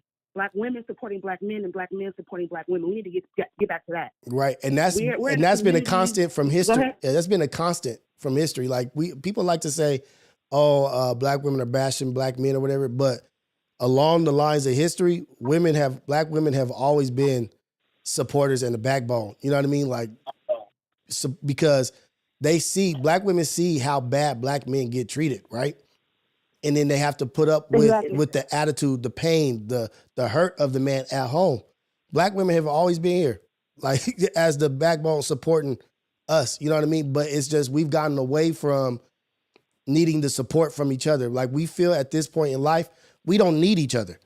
Like women are like, and I'm not just gonna say Black men, Black women. I'm just saying women and men are at a point where they feel like I don't need a nigga right now. Like why? What's the point of having a man? I don't need 5 kids, nigga. I'm not on a farm. I don't need a nigga picking hay and all that shit. So it's like we don't have the reasoning for it right now. Like we don't have the solution to why do I want to be with you? I want to be with you because this is what we're supposed to do in God's eyes. We're supposed to be together and build together. Like this is what's right. And right now, I feel like we're not seeing eye to eye on why we need to be with each other. And it's not about money. It's not about this. It's about spiritually, like it's through God's eyes. We supposed to be together. But you killing it right now. Go ahead. I didn't mean to cut you off, but go ahead. It's okay. I was saying I definitely agree with that. I get so tired of this, like putting Black women and Black men up against each other. It's very dumbing. But there are people in the community, like you said, that do take advantage of certain men and women on both sides. Right. Like you said, you were not a dog. You said you were a monster out here. Yeah. You were manipulating women to get what you want, and there's also women that manipulate men to get what they want, like the Aisha Taylor and the Anthony Howard. I'm very pro men and women. I'm very pro choice on both sides. Mm-hmm. But there are women who are predators, just like there are men who are predators. There's women who go after certain men, and there's men who will tell a woman that they will give her the moon, the stars, and the sky just to go in her raw. Because it's still better without the condom. But let's talk about it. The choice away. Let's talk about it. Then you want to take the choice away when when 2 weeks, 3 weeks later the woman turns up pregnant. Yes, I do believe that a man has a right to say whether they want to be in a child's life or not. And then it's a woman's decision who has her body to say, okay, I knowingly know that this person does not want to actively help me. Do I want to make the personal decision to continue to have this child? Yes or no? But I don't believe that you should force a man to take care of a child. You should go to court. Don't get me wrong. Mm-hmm. Don't give that man, this is a game for y'all, because I'm a social worker. And please don't go on, oh, she killed babies. No, I don't. I'm a great social worker. Let's go. For women, don't get that child that man's last name. Don't allow them to sign a birth certificate or put them on the birth certificate. You're going to give them a certain amount of power over your child. Not rights, because women have inherent rights over their child because the child came out their body. A birth certificate is nothing. Mm-hmm. Men, if a woman tries to trap you and you want to be a part of their life or you want to establish some type of paternity, go to court and establish your parental rights at children's court. You are not putting yourself on child support. I did that. Boom. Thank you. You are not. You can put yourself on child support by doing that. And in Long Beach courthouse, they have a section upstairs that helps you fill out the paperwork. Right, and now it's online too. So Mm-hmm. women, you don't have any excuse, and men do not have an excuse. Like that DDG thing. Oh, bro, you got money, you have access, you have the internet, you can go online. I feel like men should protect themselves, and women should protect themselves and their children. Do not give these men these pass-by men, because women do that. We allow men into our bodies who not me, shit. Who, I hear what you're saying. They barely know. They barely know. Men and women, this generation is screwed up. They're having babies with people they do not know. Exactly. There's no establishment of trust. There's no establishment of boundaries. So these are people out here having babies with strangers, and they're learning each other through pregnancy and through parenthood. Why do you think we have so many baby mama, baby daddy issues? Mm-hmm. You don't know this person. You had to give up your body to procreate, to put your life at risk. Men, you're putting your life at risk, your health at risk. Sexually transmitted diseases are still out there. Yeah, but they're calling them super now. They're super sexual transmitted disease. Like they was regular when we was young. Now they're called supers. Super gonorrhea, super chlamydia. Like the shit is developing stronger. It's on steroids now. But you bring up a good point because they want to dip their dick in everything without a condom on, but then they don't want the responsibility. And women, you have to protect yourself too, because it goes both ways. Both ways. That battle of the sexist thing, I don't really agree with. I think we should come together as a community, because our community is we suffering a little bit. We struggling. We struggling in certain areas. Like we are. People out here drinking and making babies who have disabilities, and social media is still pushing and promoting them. Child abusers. We have the Diddy situations. We have women out here trapping men for babies. We have men dropping babies off everywhere. You know what I mean? Exactly. It's more than just a man versus women thing. It's a systematic. It's a for sure community thing. It's a for sure community thing. Yeah. And just to touch on the part where you said establish your rights as a father. The reason why I did the establish my rights as a father was because I didn't want anybody to be able to take my son outside of these counties to live. No, you're not gonna be able to go. You're not gonna be able to fly across the country and live there because I don't have rights. No, I'm gonna establish my rights. This is where we have to live. These are the decisions we have to make together. Like, no. Together decisions. But if you don't want to establish your rights as a father, they could go and do whatever they want. They could leave, bounce, do this, because you haven't established your rights. Exactly. But then another point I have is that... A mother can never leave. A mother can never leave outside of the counties you choose. But then I have this to say is that people think like, oh, the conception and the man is the carrier of the seed and this is of the life. I just recently found out that the egg chooses the sperm it wants.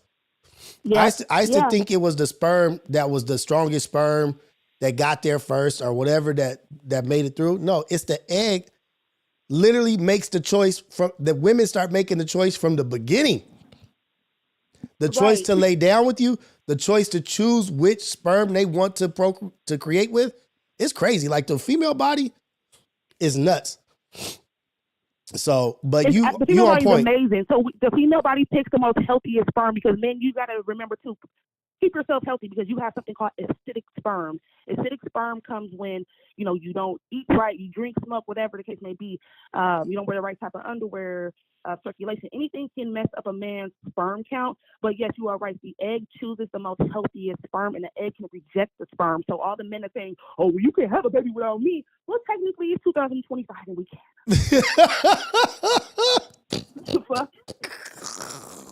Not to say men are obsolete because, like I said, I believe. Shit. No, but look, Ash, women. they are making men obsolete. They are and that's the other thing that we need to talk about. Like they are making men obsolete. Like there's like Wonder Woman. Like there could be an island full of women now, and they don't need men because they can have just what you're talking about, implant artificial insemination or whatever. Pick the kid that you want from whatever you want, and then also, like, what was my point? So. You don't need, and then they have all these dildos and sex toys as contraptions. You can't compete with no contraption machine AI. Dildo, right? vibrator. You can't satisfy me, but better not to satisfy myself. So let's get together. Let's get right together. So and that's what the thing is. What we've taken out of it is the connection between the two.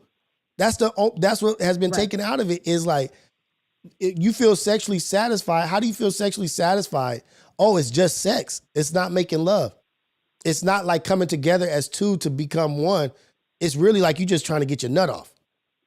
Oh, you just trying to bust a nut. Right, sexual gratification only. And that's what men do, been doing forever, but now women are doing it. But men, instead of having sex toys, men used women as sex toys. Women was men's sex toys forever, and now women have they sex toys. We use women just going like around messing up girls' pH balances. Dipping dick. And then blaming women for they smell. Like, nigga, that's you. That's what you did to me. Right. That's what you did. You That's what your you dick did. in Susie, Tisha's. Nigga, I was fine. And then came back to me. I was fine before you, nigga. But look, we talking, we laughing, we joking. That's why I like what we doing here at the Ghetto Cafe, because I appreciate that we could talk and laugh and have a good time, but we're actually talking about some serious shit.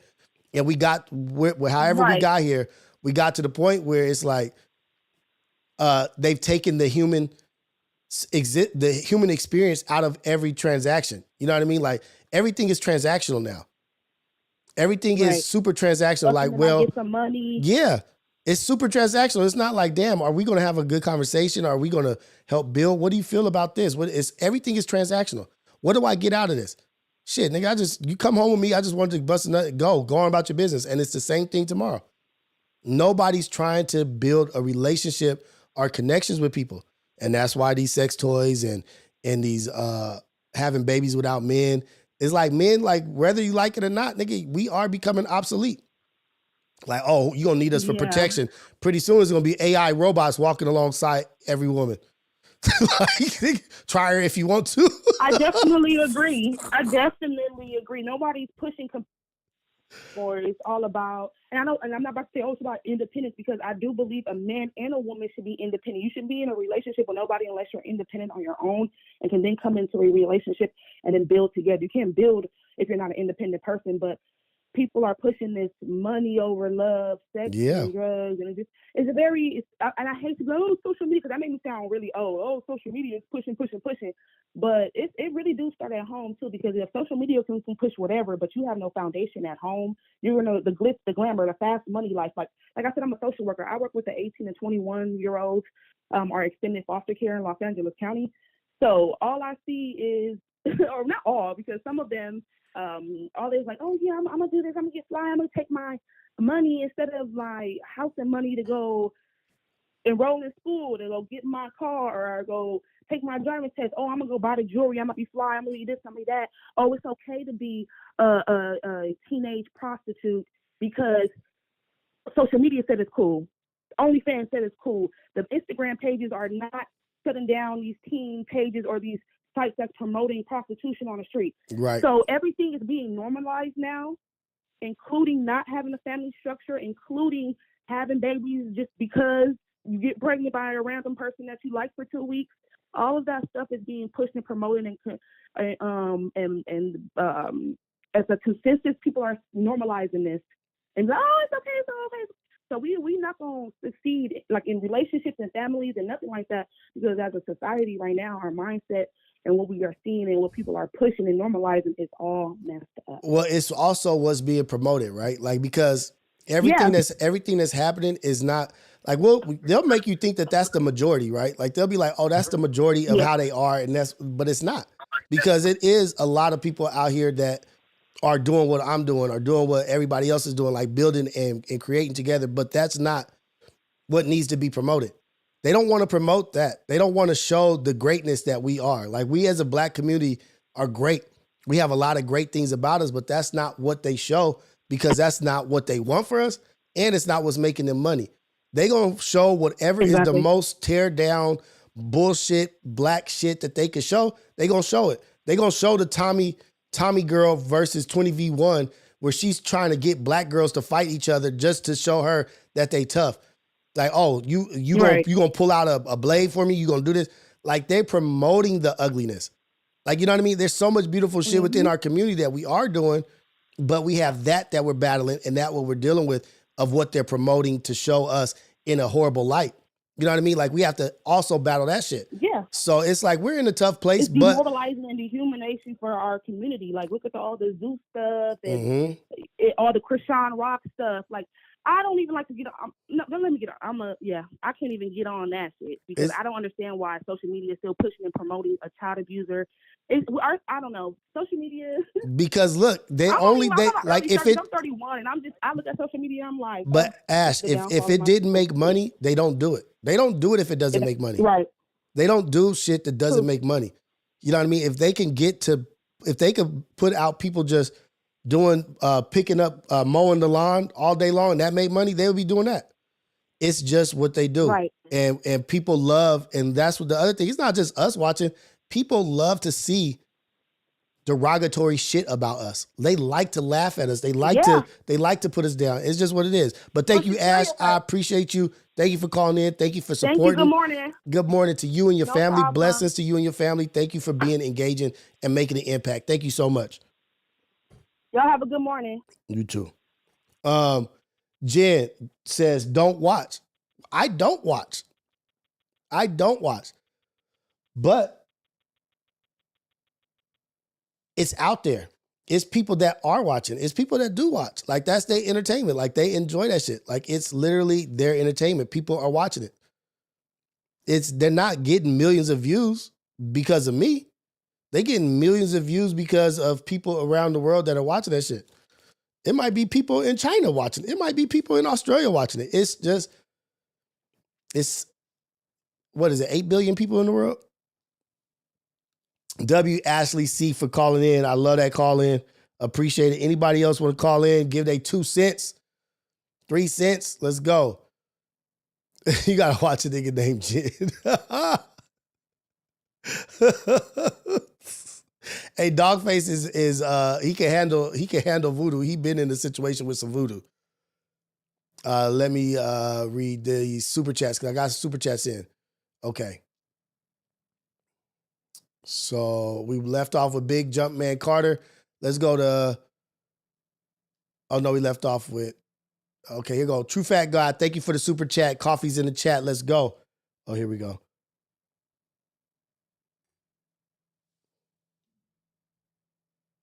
Hey, this is the AM Wake Up Show with Rios, the #1 morning show in the whole wide world, Craig.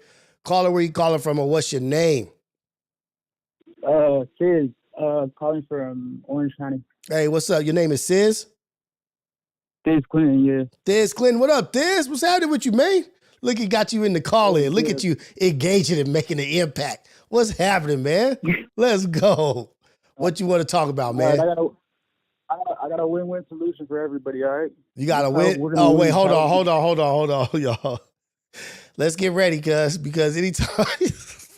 I'm telling you, bro. Hold on, y'all. Get ready. He got it figured out. I want them to brace themselves. All right. Let's go. So my girl's an esthetician, right? So she gets paid cash mainly. All you got to do is, your girl come home. She got some money, whatever. You just go into her purse, take like a cool little $20, $40, whatever.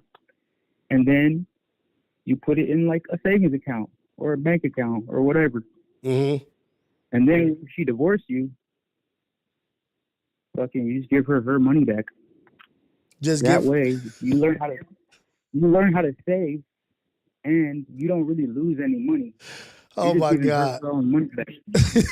it's levels to this, bro. I'm telling you, you gotta think past. And I know what you're gonna say. Oh, it's stealing. Is it stealing though? Oh man, I'm not stealing. I'm keeping your money for you. But wait, but I have a question for you. What is that the solution for? What is that fix? What is that the solution for?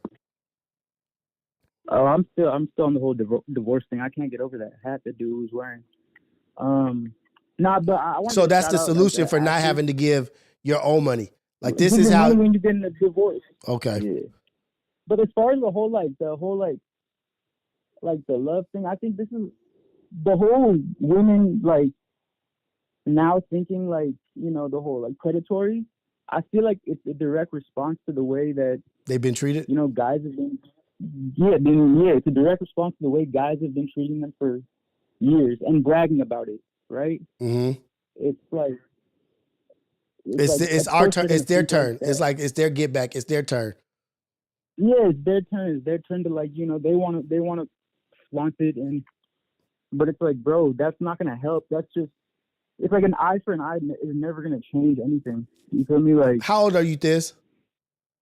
I'm 28. 28. So you might be too young to remember Superhead.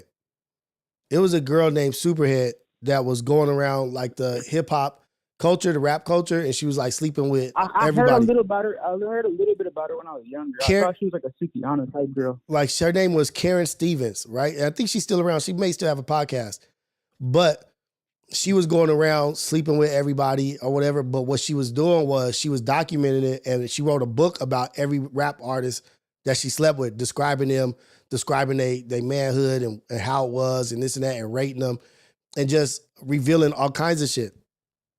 And I feel like that took a turn in culture. Our culture took a turn with that, right? Like then from her came another girl like Cat something. I can't remember what her name, but she was just having sex with everybody. And it was like being a hoe was now being revered. You know what I mean? Like being a hoe was like, finally somebody exposing these niggas. Is somebody finally getting at these niggas? And that's what along the lines of what you're saying. Like, I feel like it was women, you saying women being fed up, and now it's the rabbit with the gun. Oh, you think you can only talk shit and you can only mess with all these women? Well, I'm going to do it, as is Karen Stevens Superhead. She's going to do it, and she's going to expose everybody, get rich, make a book, have these interviews.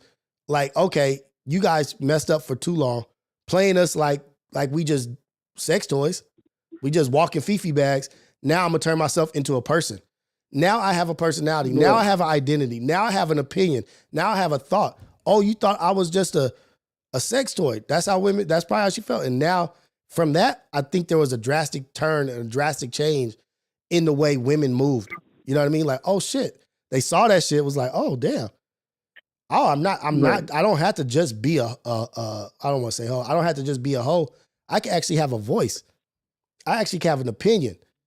Like, I don't just have to lay down with these niggas and just be happy with just laying down or getting some money. Like, no, I can build out of this. And that's when shit, I think, took a change. Yeah, but it's like, what are you building, though? You could build your brand. Yeah, you could build your brand out of being a hoe and shit like that. But, like, look at Monica Lewinsky. Monica Lewinsky got money out of giving head to the president. Look at Kim Kardashian. Kim Kardashian blew up just by having sex with Ray J. How's Monica Lewinsky's wife? I mean, how's Monica Lewinsky's, like, does she have a family? Is she settled down? How is Bill Clinton's life? I don't know. I'm sure it's decent, I guess. I mean, he's the president. Dealing with killing hundreds of thousands of people. Like, how's he doing? So you think he thinks about that? You know what I mean? Like, so you think her life is messed up because she gave a nigga head, but this nigga killed millions of people. I don't think her life is messed up. That's not what I'm saying. I'm not saying her life is messed up. I'm just saying, like, that's gonna lead farther away from us being able to build with people. Like, I get what you're saying. It's taking us further away from the goal, but you can only take so much. You can only be a walking mat or a doormat for so long before you like, I might as well build out of this. I might as well get something out of this other than being a Fifi, but walking around Fifi bag. I'm just a walking Fifi bag. Like, damn, I'm not gonna get nothing. But just money. money. It's like none of us are winning. None of us are. The men and the women are both losing. And I feel like in that situation where it's like, bro, I don't. Recently, I just came to this place where, like, bro, one night stands are garbage, bro. Terrible, right? Like, there's no such thing as a good. Maybe there is. Maybe the bitches out here just ass, but like, bro, when you have a relationship with someone and you care about them, like, sex is just better with them. You feel me? Like, it's like, I don't know. Like, I feel like we're moving away from the whole family, like building a family and like being with somebody and shit like that. And it's like everyone's just trying to get it independently. You feel me? Like, it is, like, but we're moving farther. We're moving farther, but look at this. It's this kind of shit. It's this shit. It's these men that you bring up a good point. I have a video to watch too for y'all to see. It's these men pushing this red pill narrative of like, women ain't shit. Does she deserve to be with you? Does she deserve to lay down with you? Like, not deserve to be in a relationship. Does she even deserve your time? Because women are idiots and this and that, and they're this.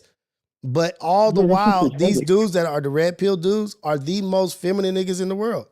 They the most beta male. Like, they talk about beta male shit. Like, you're like, what are you talking about? Yeah, I will rock. That's no, all they we push is the alpha shit. almost messed up.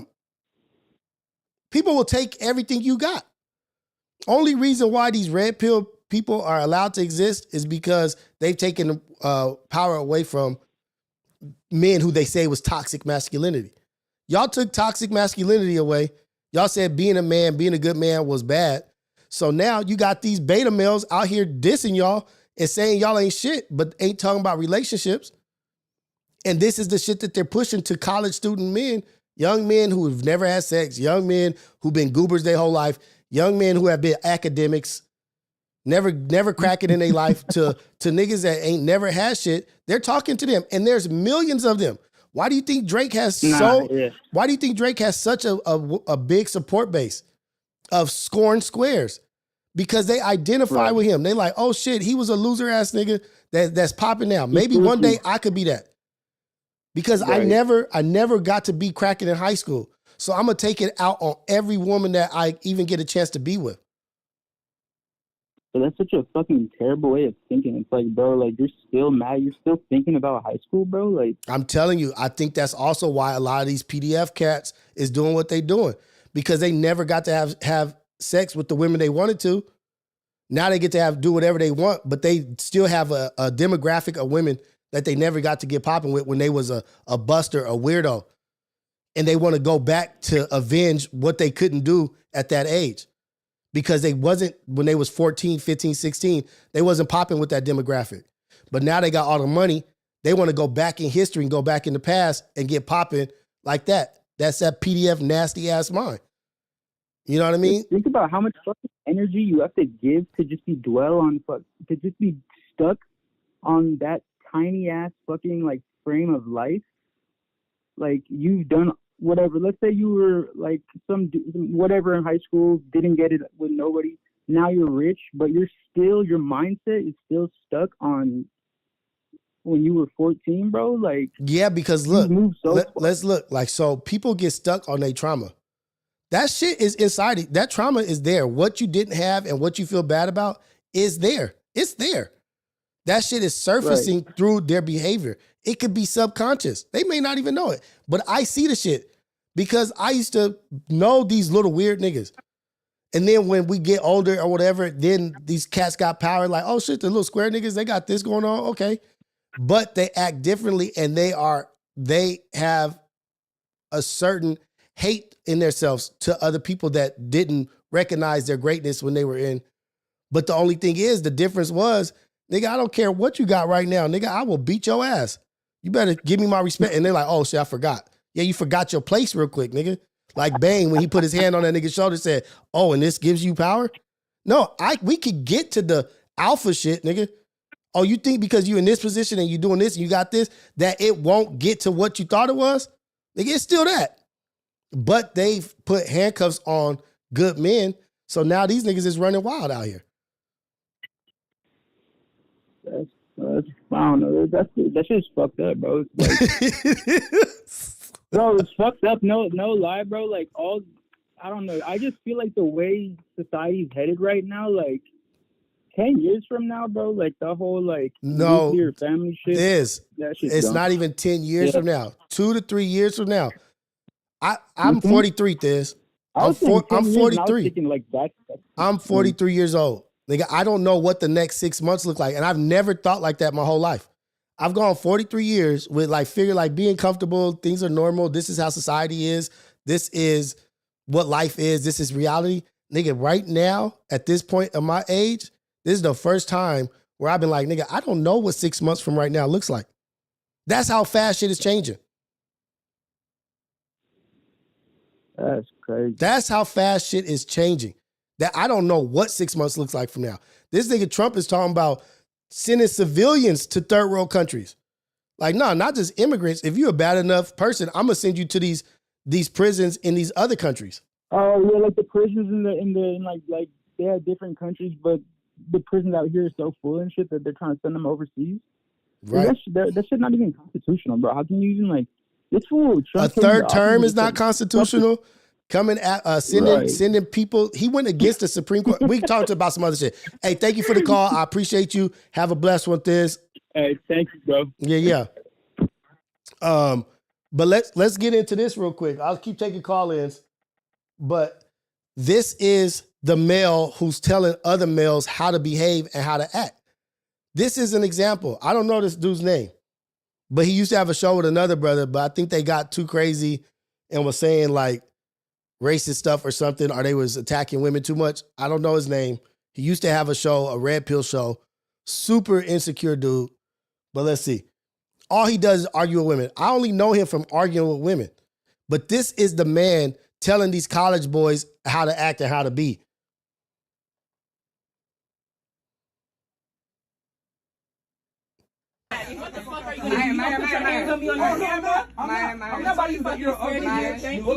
Thank you. Your mom does too. And everything you're saying to me will bounce off of me and stick right back to you. And that bitch that you're working on. Hey, this is the AM Wake Up Show with Rios. Caller, where you calling from and what's your name? Cali Bags, Eastside Indianapolis. How you doing, bro? Say it again, brother. I'm sorry. You hear me? Cali Bags. Oh, Cali Bags. What's happening, man? You got to speak a little clearer so we can catch you. You being too cool for school, man. You got to get your pronunciations on. What's happening with you, man? You hear me? I'm good now? Yeah, you good now. You good. All right, nah, for sure. I ain't really much. I was just calling, put my 2 cents in on the convo shit. Let's get it in. Let's go. Because it is a lot going on, and it is forever agenda being pushed, like, it ain't, like, necessarily, like, black and white like how it is back then with the 80s and 90s, how they straight up just putting, like, crack and guns and gangs in our face and making us kill each other. It ain't like that. Now it's like they promoting that same shit, but just in different tactics. You feel me? Like with the music, with these girls, these city girl shit, bro. And like, all this, bro, is all of this. We believe all of this is like kind of like signs of the last day, bro. We in our last day. That's kind of like but we really got to stop. Like, if anything, we got to stop the fornication. Everything else, you feel me? But like when we really talking about treating each other like men and women, we got to stop the gender wars, bro, because that's going to, like, damn near, like, for so put us, like, somewhere we don't want to be in the afterlife, bro, because some of the signs of the last days, bro, and we seeing it now, bro, people don't respect their elders no more, you feel me? Men act like women, women act like men now. Like, I'm going to take it further. Niggas, motherfuckers don't respect nothing but clout. People don't respect nothing but clout and money right now. That's it. It's not just the elders. They don't respect nothing. They don't respect nothing but clout. Yeah, no type of authority, nothing. You feel me? Nobody has no patience. Don't nobody trust nobody. Everybody deceitful. Everybody, you feel me, got to watch their back. You feel me? Like, stuff like this, bro, is like, you know, we was told thousands of years ago that this type of stuff will be signs of the last day, bro. So, like how bro said 10 years from now, ain't no 10 years from now, bro. It's getting worse and worse, and it's in our face. You feel me? It's in our face, and it's happening every day. And it's like, what you really saying is get right with God. That's really what you're saying right now. It's like get right with God, because if you don't get right, he's gonna get with you. He gonna get with you. These stories that's told, this stuff is happening. We in it, and you see it happening every day. Like the respect is gone. Like people are respecting the snitches now. People respecting the cowards, the weenies, and this and that. Like because they're doing things that the person that supports them can't do. Like you'll have people in here in the streaming world or whatever saying the craziest shit, talking so crazy and saying the most disrespectful shit online and streaming, but won't even come close to saying anything like that in real life. You ain't walking around calling women bitches. You ain't walking around threatening niggas' lives, walking around threatening niggas' moms. You're not doing that just in your everyday walk. You just doing that on here. I can't even say when the last time I walked somewhere and I heard somebody just completely disrespecting a woman, just calling her all kinds of bitches in public. I don't ever see anybody acting like this weenie ass nigga on this shit. Life, bro. Well, it's Myron. I don't ever see anybody in real life acting like Myron. Ever. Hey, Myron, he found this niche, bro. He got all them niggas in a chokehold, and it's crazy. You hit it on the head, bro, because me, bro, you feel me? I was blessed, you feel me? I had like a sense of charm. So like growing up in school, you feel me? Before we was even worried about having money and all that, like some guys already naturally would have girls in school, you feel me? But like you always had them homies who ain't never had no girls, bro, until we got grown and when niggas start getting money, and now we seeing these niggas actually having females, bro. And like that's what's going on. All this tricking culture, all this tricking stuff, and all that. These are the niggas that promote that. You feel me? Right. Like, and you know they making it hard for everybody and shit. So yeah, that shit's sick, bro, for sure. Right. I'm about to respond to Bushido Zay. Hey, Cali Bags, I appreciate you. You right. And I do promote God. I'm a believer in God. That's what I promote. I love God. God loves me. And this is what, and that's not a disrespect to anybody who don't believe in God. Like, why I can't promote my shit without you feeling like I'm disrespecting you? Like, I'm not trying to I can't just say what I like and what I love. Like, God, dog. Facts. And even if you don't believe in God, you gotta, like, for somebody who watching this that don't believe, right? Just look at what's going on in the world, bro. This is the people that's running this country. They deceive us. They tell us, like, you feel me, like, oh, like on our dollar, say it's a Christian country, right?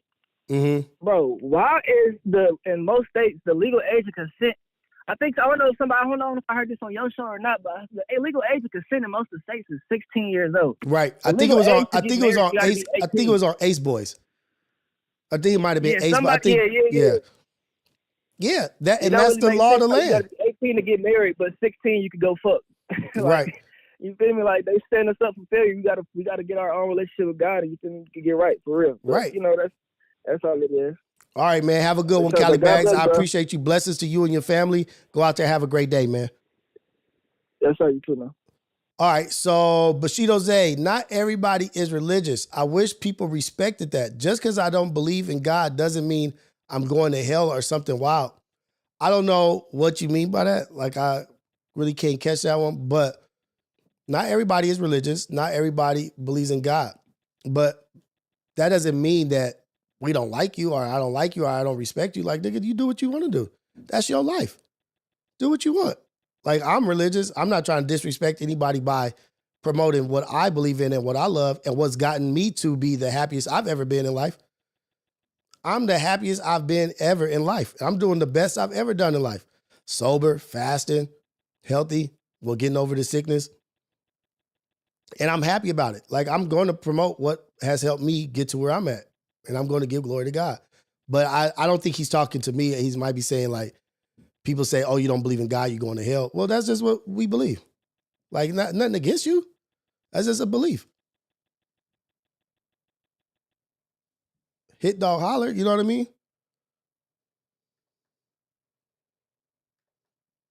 But let's get back to this. This guy that's running the insecure crew of the college kids, the kids that never had nothing, he's running the crew. Listen to how he talks. I declare not decree that. This show is going to be in the fucking ditch. Just like you and your bitch. How about that? Do it. Get the fuck out of here. It's Florida. You stupid nigga. Oh, what? The hard ER. The hard ER. What? And this is the guy. This is like Alex DeLarge was talking about the judge the other day. This is the judge that's controlling people's lives, gets to make decisions for people's lives. This dude is talking to other young men on how to be a man. This nigga thinks that he can tell people how to be a man. He's talking to a young lady and saying this is a stand your ground state. This is all I see him doing is yelling at women. All I see him is bucking and yelling at women. And this is the dude that is controlling a lot of the mindsets of a lot of these little weird niggas that grew up weird. Scoring squares, the SS's. The scoring squares. He's got the scoring squares in a chokehold.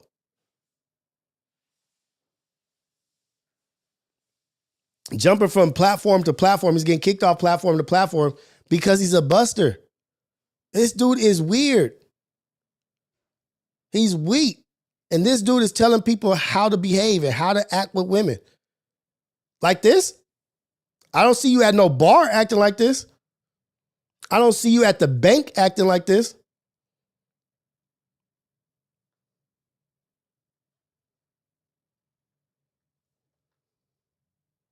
That was crazy. This is Florida. This is Florida. This is Florida. This is Florida. Stand your fucking ground. This is Florida. You ain't getting reimbursed. Shit, get the fuck up out of here, bitch. You fucking brokey. Fuck you, yeah, nigga. fuck you, bitch. That's fine. I'm not a brokey. You fucking fat. You look like shit. Your hair's a wig. Your stomach is jiggling. You look like fucking shit. You're literally, your underwear is showing, and your stomach is hanging. Look at this. Disgusting. Listen to his argument. Listen to his argument. Listen to how he talks. Listen to his level of intelligence in a heated debate. Look at your stomach. Your underwear is showing. You have a wig. You have this. Like, these dudes are garbage. Weak. Weak ass dude. And he dropped the hard ER. Like, what? Podcast, just know that these people right here are going to make y'all feel like y'all ain't shit. They want to try to demean y'all to take your energy. You're wearing a wig. Take their money. So what? I'm wearing a wig, braids. Bitch. He's dumb as fuck. I have braids in my hair, and this ignorant nigga who looks black and wants to be a nigga till it's time to be one doesn't even know what braids are. Boom. Yeah. He doesn't even know who he's talking to. We finna put you motherfuckers on the motherfucking internet. You bitches won't have no motherfucking job after me, nigga. You ain't gonna. Like, why go on his show? Why go there?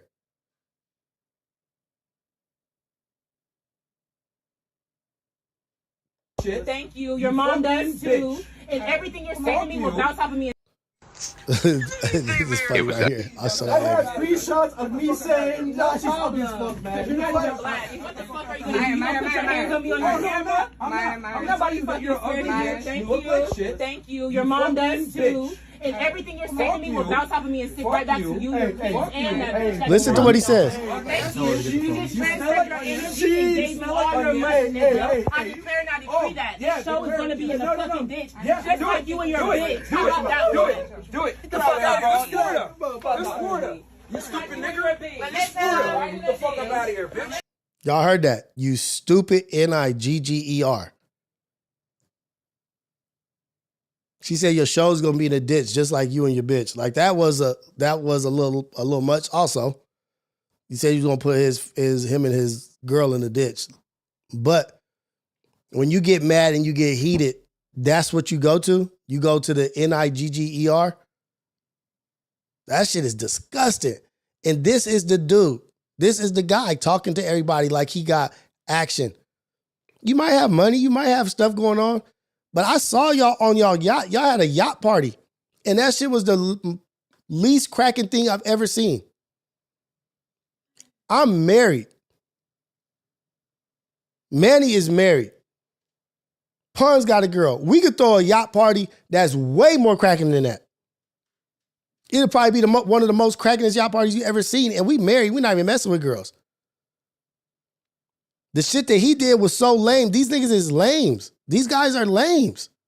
They don't even know how to throw a party. They don't even know how to conduct themselves in a club, in a party, being around cool people, being around stars and celebrities and having a good time. They don't even know how to have a good time. These niggas is on stage or on a mic or on a podcast or on a stream showing how sensitive and weak they are by arguing. Nigga, when was I can't even tell you the last time I argued with a woman. Like, who even raised these niggas, man? Like, who raised cuz? Like the great Nip said, who even raised cuz?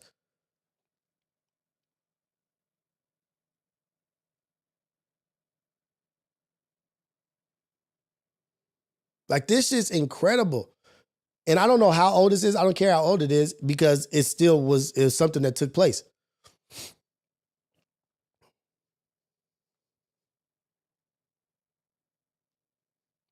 That's crazy. That's literally crazy. The hard ER? And he's still getting passes, walking around, doing whatever he's doing. These dudes don't even know how to operate in real life. They don't even know how to operate in real life. They don't even know how to conduct themselves in real life. They used to throw a yacht party and you just saw immediately the nerd in them come out. Oh, all that shit you talking about, all that shit that you doing. Oh, this is how you get at somebody. This is how you approach a woman. Nigga, how about life just happens? Nigga, shit approaches itself. When you just crack it, nigga, shit just pops. Actually, I ain't got to approach nobody. As the night goes on, shit develops into what it is. That's how it is when you a real man, when you out there. You ain't even got to seek shit. Shit seeks you out.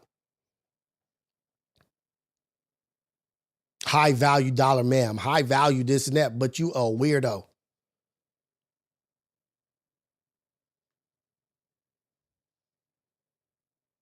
That shit is freaking crazy. That is incredible. Incredibly crazy. This is Florida. You niggas aren't gonna This is Florida. This is Florida. This is Florida. This is Florida. This is Florida. Stand your fucking ground. This is Florida. Stand your ground. That's crazy.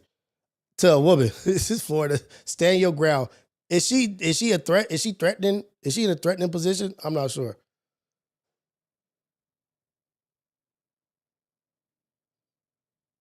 Goober ass, scoring squares, super sped ass niggas. Scoring squares, man. That's what it is. They SS's. Put an SS on their chest. They scoring squares. Valencia. Oh man, I'm gonna have to read that super chat. Oh man, okay. Let me read these super chats, y'all, real quick. True Fat God, I read that one. I got Bass Money Kurt. I got a super chat, Bass Money Kurt. I got a call for you. I got Hey Bloss, super chat with a coffee emoji. Thank you. I appreciate you, Hey Bloss. Big Jumpman Carter. This is for the goals. Shout out to Cafe, Arms and Chat, Champagne, and Rios. Let's go. Ghetto Cafe in the building. Y'all always in here supporting. Y'all always showing love. I appreciate y'all so much. Y'all making all this shit happen. Y'all making this happen. Y'all helping the page grow to what it is today. You're helping the show grow to what it is today. And we just chilling, man. It's all just us in here just having a good time. Kevin Finley, super chat. Thank you, brother. I appreciate you. Coffee's in the chat. Salute. Ace Boy 909, Dino, super chat. In our culture, for some reason, creating the nuclear family is considered lame. We got old heads coaching young girls and boys to quickly get what you can. That's a part of it. That's a part of it. They're seeing a lot of it on TV, but like my nucleus, like my core group of people, that's not what we push it. Like I'm really not around, but maybe that could be the minority. I don't know. But what is being pushed in media and on TV, for sure. For sure. What's being pushed on media and TV, yeah. But like in real life, like in where I see people, like that's not like really what it is, but you might be right, man. You probably got a point. Shout out Ace Boy 909, Dino. We definitely got to do better as a culture, no matter what. No matter what, at the end of the day, we have to do better as a culture. We got to do better as a people.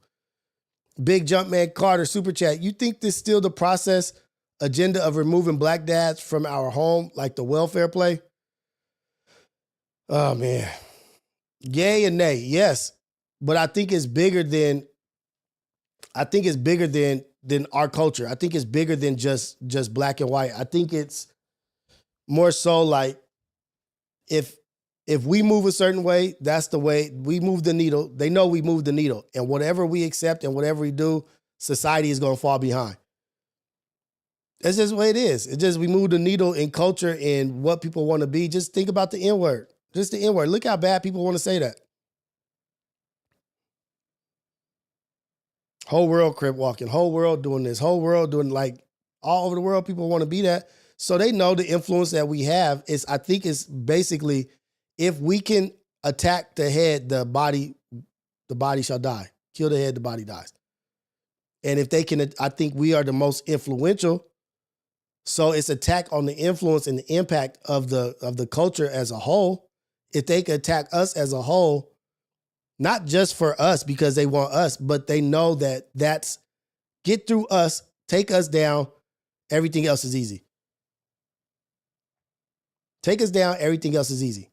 First things first, attack them. Get them distracted. The first line of defense is them. Get rid of them, get them distracted, get them out the way, and then we can play the game we want to play. So focus on them first, and then go after everything else. Alex DeLarge, Beyonce talking about all the single ladies. Meanwhile, she's happily married. Right. Alex DeLarge, super chat. Beyonce talking about, dang, okay, here we go.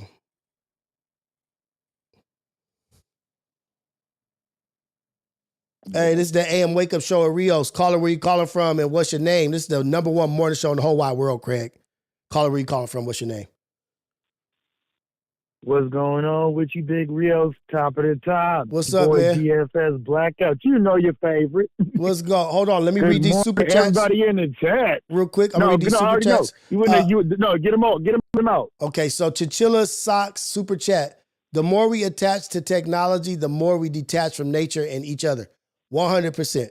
100% to Chinchilla Socks, for sure. Great super chat.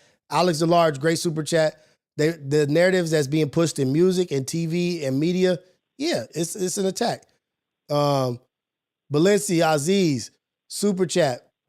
Rio's channel is growing. You leaving money on the floor. We're going to have to start doing StreamYard and Discord. You got to tell me more about that, Balenci. I'm not sure what you're talking about. Rio's channel is growing. You leaving money on the floor. We're going to have to start doing StreamYard and Discord.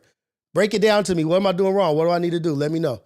Balenci Aziz, lace fronts do contain lead, which you're not doing nothing wrong. You're talking about actually having everybody face to face. That's all. Oh, okay. Lace fronts do contain lead, which does impact mental chemical imbalances.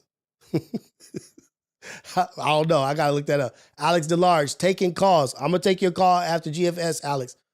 Thank you, Alex, for the super chat. Nick, super chat.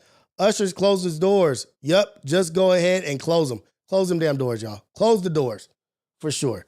All right, I got the super chats out the way. Thank you, Nick. Thank you, everybody, for the super chats. All right, GFS, what are we talking about?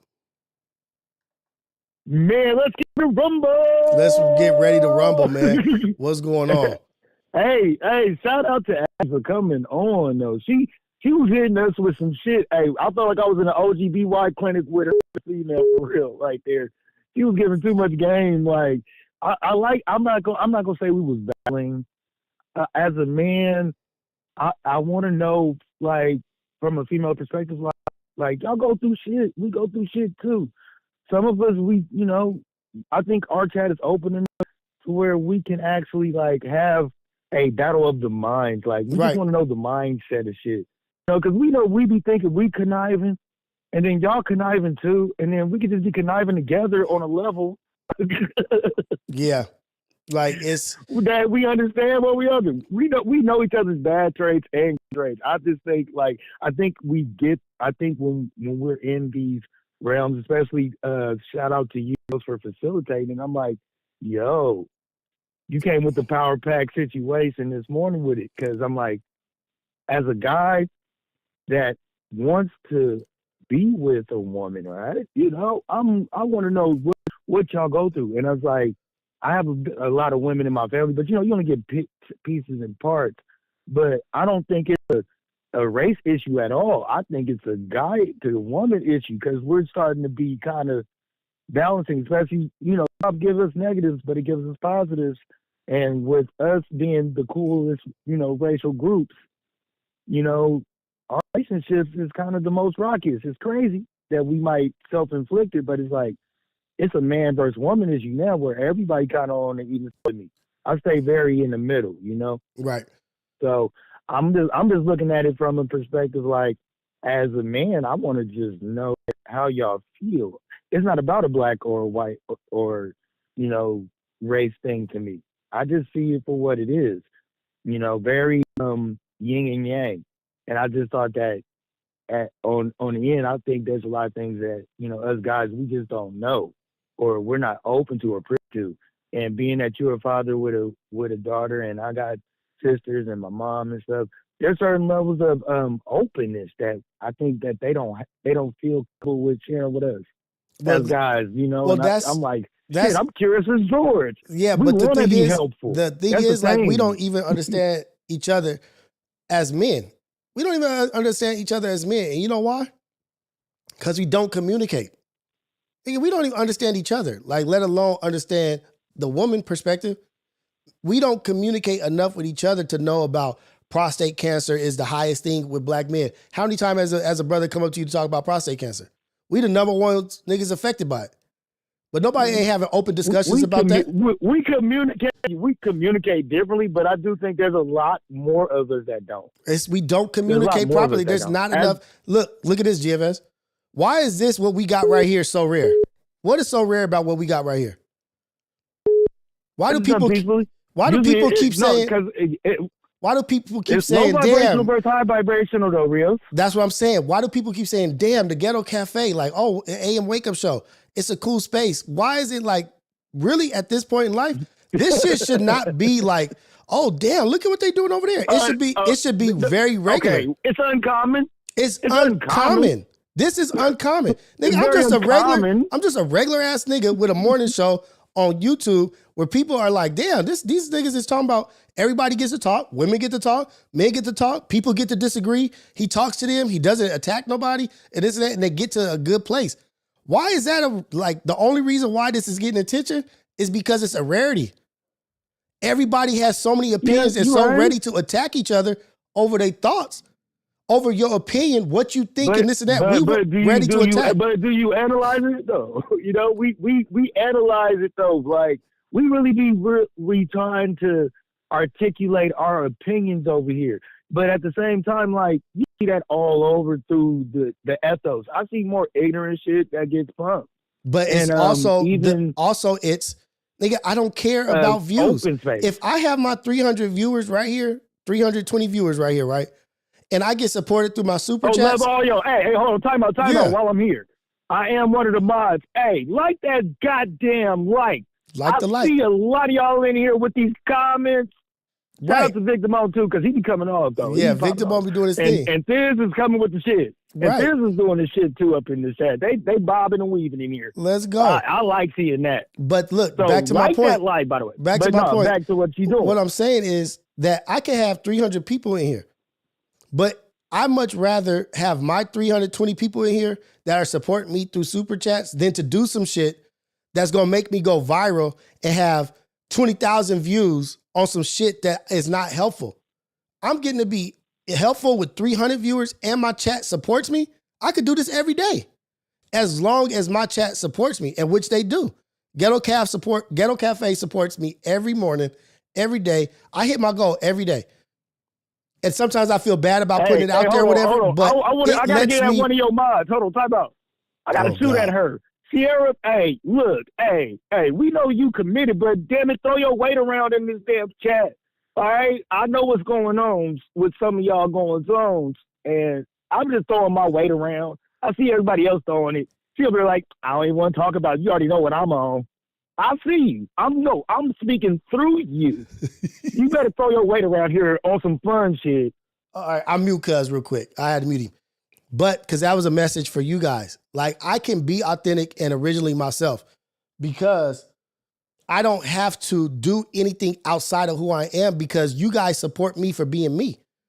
I got blessed with a chat, with a page, a channel where Rios gets to be Rios and he gets supported to be Rios. Yeah. And this is enough for me. Yeah. What I get here through you guys, the support I get through you is enough for me. I'm not seeking much more to go here and be on this bigger platform. Because guess what? At that point, I'm sacrificing who I am for they dollar. No, right, I'm PB. I'm NPR. I'm being supported by the people. Nigga, I'm a public station. You know what I mean? Like, so the people get to support me for being me and doing what I do. And that shit is what I love because I can be me and you guys allow that. And y'all support allows that. Go ahead. No, but you do your thing though, Rios. Like on God, on everything. I definitely like the fact that you just was like, hey, like we don't know, and I don't know as a guy, like, you know, even when I hear conversations with women, you know, only thing I do is to have an active listening ear, and I'm listening and I'm looking, and I'm just like, okay, I being that I'm in the middle for everybody, you know, I feel like her, like, yo, I'm pro man, pro woman. So I'm like, I'm totally aligned with what as he was on. I'm just like, it's kind of like how you weigh it, that both of our pain or both of our issues are the same, but we may go about it differently. Mm-hmm. You know, it's just, we all have our roles to play in life. It's just natural. Right. It's a natural order to life. GFS, I'm gonna take this next call. We're glad you brought it. Yeah, no, it's a natural order. That's the base. That's the base of the conversation. It's a natural order. Rocket. It's a natural order. Too. I just happened to beat Alex to the phone. It was a race to see who was gonna get here. Right. But I'm gonna let him get up in here because he needed. Call from Big Boy Andy. Hey, this is the AM Wake Up Show with Rios. I want to give a special shout out to GFS. I appreciate him calling in. I didn't mean to cut him off right now, but this person had been calling like 3 times, and I didn't want to send him the voicemail again. Shout out GFS. The natural order of things. That's dope. The natural order of things. Your background is loud, homeboy. I don't know what that is in the background, but shout out to you. This is the AM Wake Up Show with Rios, the number one show in the morning. Number one morning show in the whole wide world, Craig. Caller, where you calling from? What's your name? Hey, Rios, what's up? It's Andy calling from Houston, Texas. What's up, Andy? Just wanted to react a little bit from your reaction of Myron, of his clip of him arguing with that girl in the chat. Uh-huh. My only thing about that is I see where you're coming from with him. Like you say that you shouldn't be talking to women like that. But I also want to defend him at one point as well, because he's also taught me as a young man, 24 years old, he's also taught me a lot about financial, about real estate, about just coming up as a young man, being lost or being, how you want to say, a scoring square. I wouldn't even consider myself like that. But, I just want to defend him at that point. I also want to shout you out as well. I respect you. I respect the show. Love everything you got going on. I love the positive vibes. And I just wanted to put my input in there. It's my first time calling in. Oh, no, I appreciate your calling, man. I really, really do. And there may be some benefits to what he's got, like with the finances and the real estate. So with the real estate, what did you do with that information? With that information, I know that I could get a FHA loan this year, and by the end of the year, I think I'm going to be able to buy my first house. Mm-hmm. And I just want you to keep an open mind about him. Like, he got his money Mondays, he got his. No, my mind is like women, I guess. So the thing is, my mind is close to him.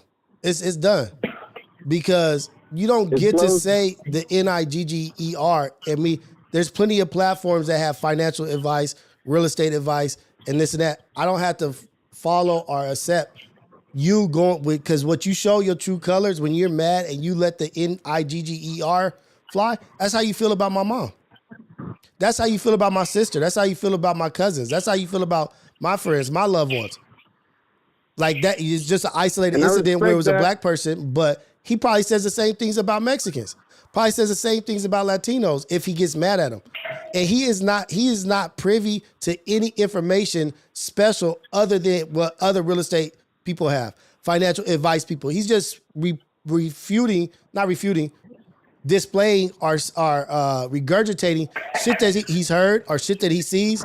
There's plenty of other places to go for that. Earn at your leisure, this and that. But I don't have to support him.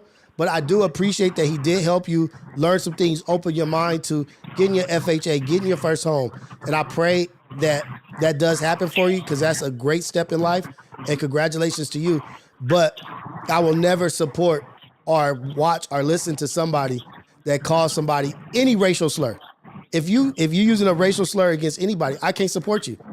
Yeah, it's my people, but if you're using a racial slur against Mexicans, Hispanics, if that's how you get down, I can't fuck with you.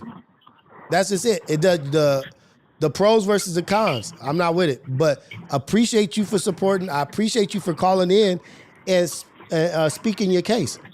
I really do. And I wish you the best in life, and you're going to be great in life. You continue on your financial journey. Go ahead and acquire your assets and keep building, young man. You're on the right path. And shout out to you. Blessings to you and your family.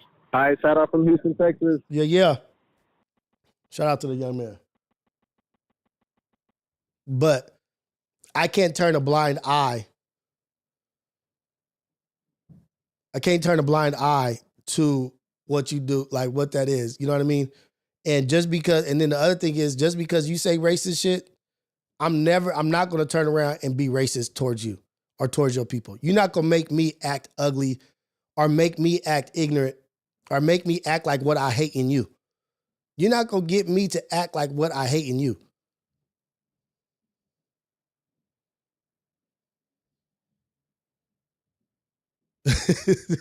We for real low-key dysfunctional family. I don't even know y'all. Hey, Nick, you crazy. Let me see. Somebody said something. Let me see. Hold on. Valencia Aziz, W. Rios, you a badass nigga, man. Laughing out loud. I love y'all. I love all y'all, man. Oh, man. I love all y'all. Like, we in here. We having a good conversation. We doing stuff. We building here.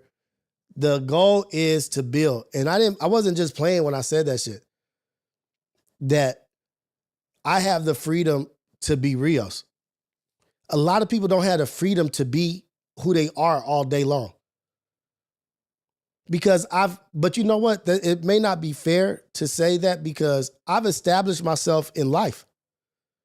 Before I started this, I have established myself in life. I have already before I started a podcast or before I started streaming, God had blessed me with the things I prayed for. I looked up and said, damn, God gave me everything. I shouldn't have said damn. Dang, God gave me everything that I prayed for. I looked up, I want more in life. I aspire for more. I want to obtain more assets. But at this point, at the point before I started this, I had a beautiful wife. I have a beautiful wife. I have beautiful children, 3 of them. Had my Cane Corsos. I got my house. I had my truck. I had everything that I asked God for. So I didn't come into this thirsty. I don't need my thirst quenched. Like, I already achieved in life. I already built my castle. I already built myself to who I was. I just had to start becoming better mentally, better emotionally, because God will give you all those things and he will rip them away from you to teach you a lesson. This shit is not, just because this house is paid off doesn't mean it can't be taken away. But I didn't have to do anything outside of who I was. I took a step away from Ace Boys Worldwide because I didn't like that it was bringing up old emotions in me. I was starting to feel like I was becoming back to getting too close to the old actions of me. Like, oh, hold on. Every Friday night, and then it's like stirring up and I'm teasing with the old nigga that's inside of me. I'm teasing and playing with him. I had to step away and say, nigga, what are you doing in this space? What are you doing here?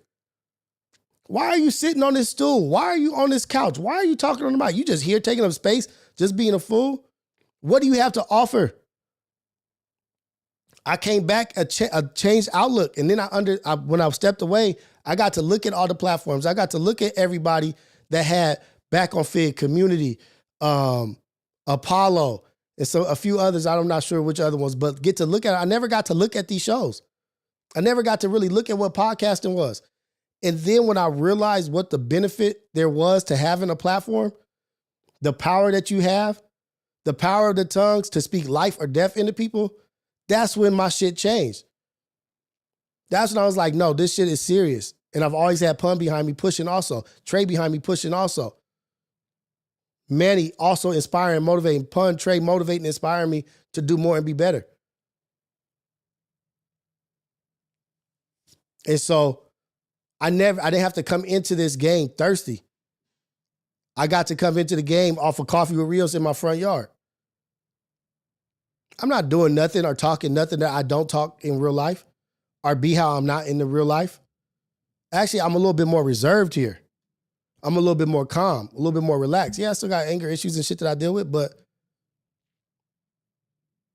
it's because of you guys that I get to be me. It's because of the Ghetto Cafe and the support, hitting a goal every day. Every day I'm hitting my goals. Fan funding goals every day. I look up and be like, dude, I'm supporting myself. Like, we over here supporting the whole morning show. Y'all supporting the whole morning show to the point where I'm like, I'm gonna do this 7 days a week. They want this every morning. It's helping them every morning. Okay, for sure.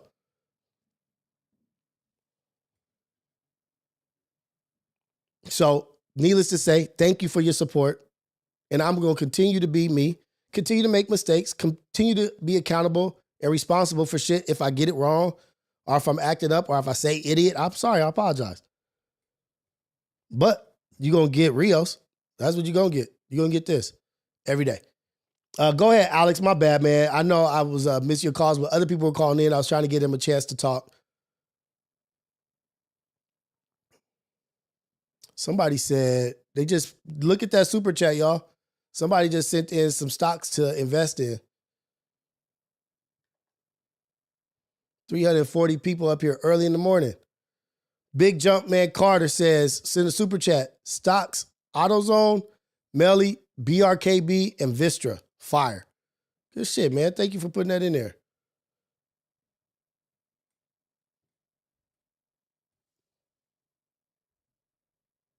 Hey, this is the AM Wake Up Show at Rios, the #1 morning show in the whole wide world, Craig. Caller, where you calling from and what's your name? West LA, Alex DeLarge. What's up, Alex? What's happening with you, man? What's up, Rios? What's going down, man? How's your morning going? I had a question for you. Yeah. Oh, hey, it's good, man. Today I'm cool. I'm chilling. I got my rest. Good. So yeah, man. Look, I don't have any kids. You know, so I think my perspective is different. Mm-hmm. And then, you know, I never really had a partner that I'm going to say I'm going to build with. You know what I mean? I haven't found that I'm like, you know, this is what I'm going to start my life with. Mm-hmm. So yeah, like when I heard the Beyonce singing about all the single ladies and getting the girls hyped up, mm-hmm. I'm saying it's wrong. I'm not saying it's wrong. Uh-huh. I'm not saying it's wrong. I'm just saying it's something to think about, though. You know what I mean? Even if she wasn't happily married, let's say, you know, it's just something, you know, to think about. If she's singing about all the single ladies and building a family, cool. You know what I mean? That's almost like, to me, that's almost like, you know, you're pandering to the mass, which is great. Yeah. You know what I mean? But you know, sometimes you got to sacrifice your own morals to do that. That song was probably one of her biggest songs, if I'm not wrong. What is that? In the box, you know to the left, mean? the left? Or wait, what? Yeah. Okay, yeah. Exactly. Yeah. You know who wrote that? Neo wrote that. Neo wrote all the single ladies. Oh, yeah, I could hear it in the song that he wrote. Like, I did know that. Yeah, but, so another thing that I wanted to wait, before you move on to the next thing, let's do segment, like, let's one at a time. So we will get on Beyonce, not get on her, but like, damn, like, she was talking about some shit that she wasn't doing. What about Future talking about doing drugs and shit, and he don't do drugs? Check this out. I don't listen to none of that. No, not saying that you don't listen to it. We're not talking about us listening to it. That we're talking about popular music that's pushed to the masses. Hurt people, I guess. Hurt people. Know, you know what I mean? And so they sacrifice and sometimes a lot to get their music out. Yeah, and sometimes you need that, almost like a chant. All the single, imagine if you've been scorned and your man been doing you dirty, and then you got all the single ladies. They, oh man, you're going off on that. You know what I mean? Of course, it's empowering at the same time that it could be damaging. It all depends. There's a song. Who sang that song? There's a song. The song. I think it's Mos Def. Somebody's talking about, you know, hip hop. Almost like how the Kendrick song, you know, the Kendrick Gloria, how he's talking about his pen, but you don't know until the end. Just like Nas talking about the gun, but you don't know till the end. Somebody else was talking about hip hop. Common on I think it's Are You Ever? Oh, I forgot one song. At the end, he's just like, you know, it's. I lost my fucking train of thought. Let me ask the other question, man. Wait, but because I want to answer the chat. I want to say, like, I think everybody in music talks about shit that they don't do. Sometimes you embellish on things. Sometimes you make up stories. Sometimes you make up, I got this and I did this. Like, I think it's a part of art and creativity. You know what I mean? Like, people make up things. But when you are making a whole lifestyle about some shit, I think that's when it's different. Like, when your whole presentation of who you are is not actually what you are. I think everybody makes false. I think everybody makes music that is catered to somebody. Like, oh, this is going to be for the single people, or this is going to be for somebody who was cheated on, or this is for somebody that's married. I want to get married by Jagged Edge. Everybody not married, you know what I mean? But they not married. They may not want to get married. But it's a part of music, you know what I mean? But I get what you're saying. Okay, what's your next one? So a friend of mine I was talking to yesterday, I was calling her on the phone. I don't know how it came up, but she was talking about birth control for men. She says, you know, what do you think about birth control for men? It was just something that she asked me. And I said, you know what? I'm totally for it. Why not?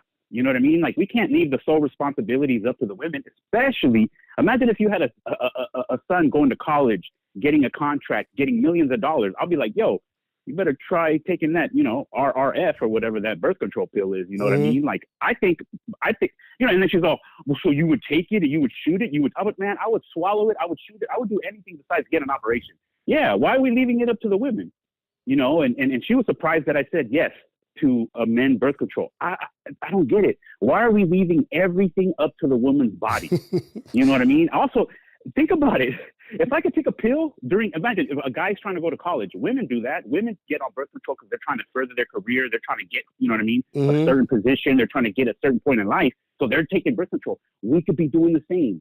Say I want to be an architect. I'm going to college. I'm about to get a scholarship. Hell no, I don't want to knock nobody up right now. Let me take this pill. And she's like, well, so you would take it? Yeah, of course. We take all kinds of, look, Ozempic, America was fighting against the vaccination, that nobody wanted to take this, that, and all of a sudden, everybody's on Ozempic. Ozempic, don't know what the hell it is. Like, yeah, give it to me. You lose weight. But that's why I said, if COVID was something that, like, made you look like a monster in your face, like turned your eyes inside out and, like, boils and shit on your face, everybody would have took it. But because it was a cough and sick, old people dying, like, nah, fuck that vaccine.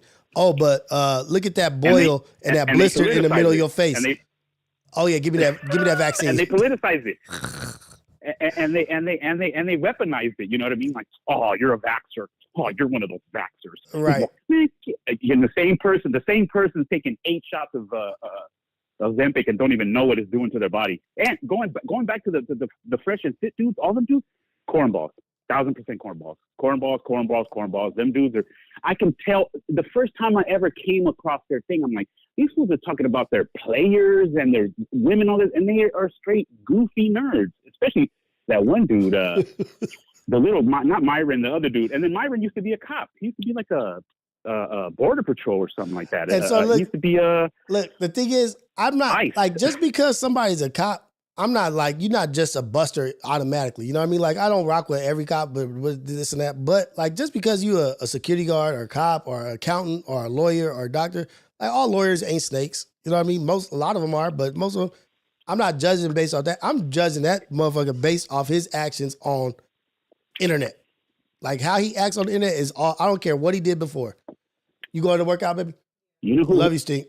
You know who listens to people like that? Like goofies just like them, and people like Flacco. Guys that are, they're like Candace Owens, you know what I mean? They use these dudes. Imagine how many people are sitting there like, yeah, get those girls out of here. Yeah. It's like, dude, I don't know, man. to each his own. I don't let that. That's nowhere in my algorithm. I don't want to have nothing to do with that. Them dudes are cornballs, and I move on. I try to listen to you or just things that have a balance at least. I'm not sitting there bashing women. We're not going to get anywhere if we're sitting here bashing women. Them dudes go to sleep lonely as hell. Look at Drake, the biggest playboy of our generation, and that dude's at home crying right now. Right. Because he has nothing. He's empty, dude. I've been there. I've done that, dude. I you can call a girl over, blah blah, this and that. After a while, dude, you're still by yourself at night. So I just want to say what's up to everybody. Hey, shout out to you, man. To check in with Alex DeLarge, man. Let's go. Yeah. Hey, I'm doing okay today. You want to ask me something? No, I'm going to say this because there was a video that I saw of this lady saying, you know what? To be able to reproduce or to have children should be a privilege. You know what I mean? Not a right. And she was like, at birth, men should be snipped, and then they have to earn the right to have babies. I was like, oh, wait. I'm like, if you're going to do that to men, how come we not going to do that to women? You just only want to do that to men? Like, men are the only reason that shit is wrong? Like, women don't have a part to play? If you're going to do it for everybody. And then who it gets to decide who is worthy of having children? Like who? Like we was just talking. We was just talking about the judge the other day. Who we gonna leave it up to? These imperfect people. Yeah. These imperfect people. That's what I'm saying. Leave it to the government. Yeah, like that hate you. The government that hates certain people. Yeah. That have their bias. I was that was such a dumb statement. I was like, what the hell? What the helly? I learned that the other day. What the helly from the chat? What the hell, Beyonce?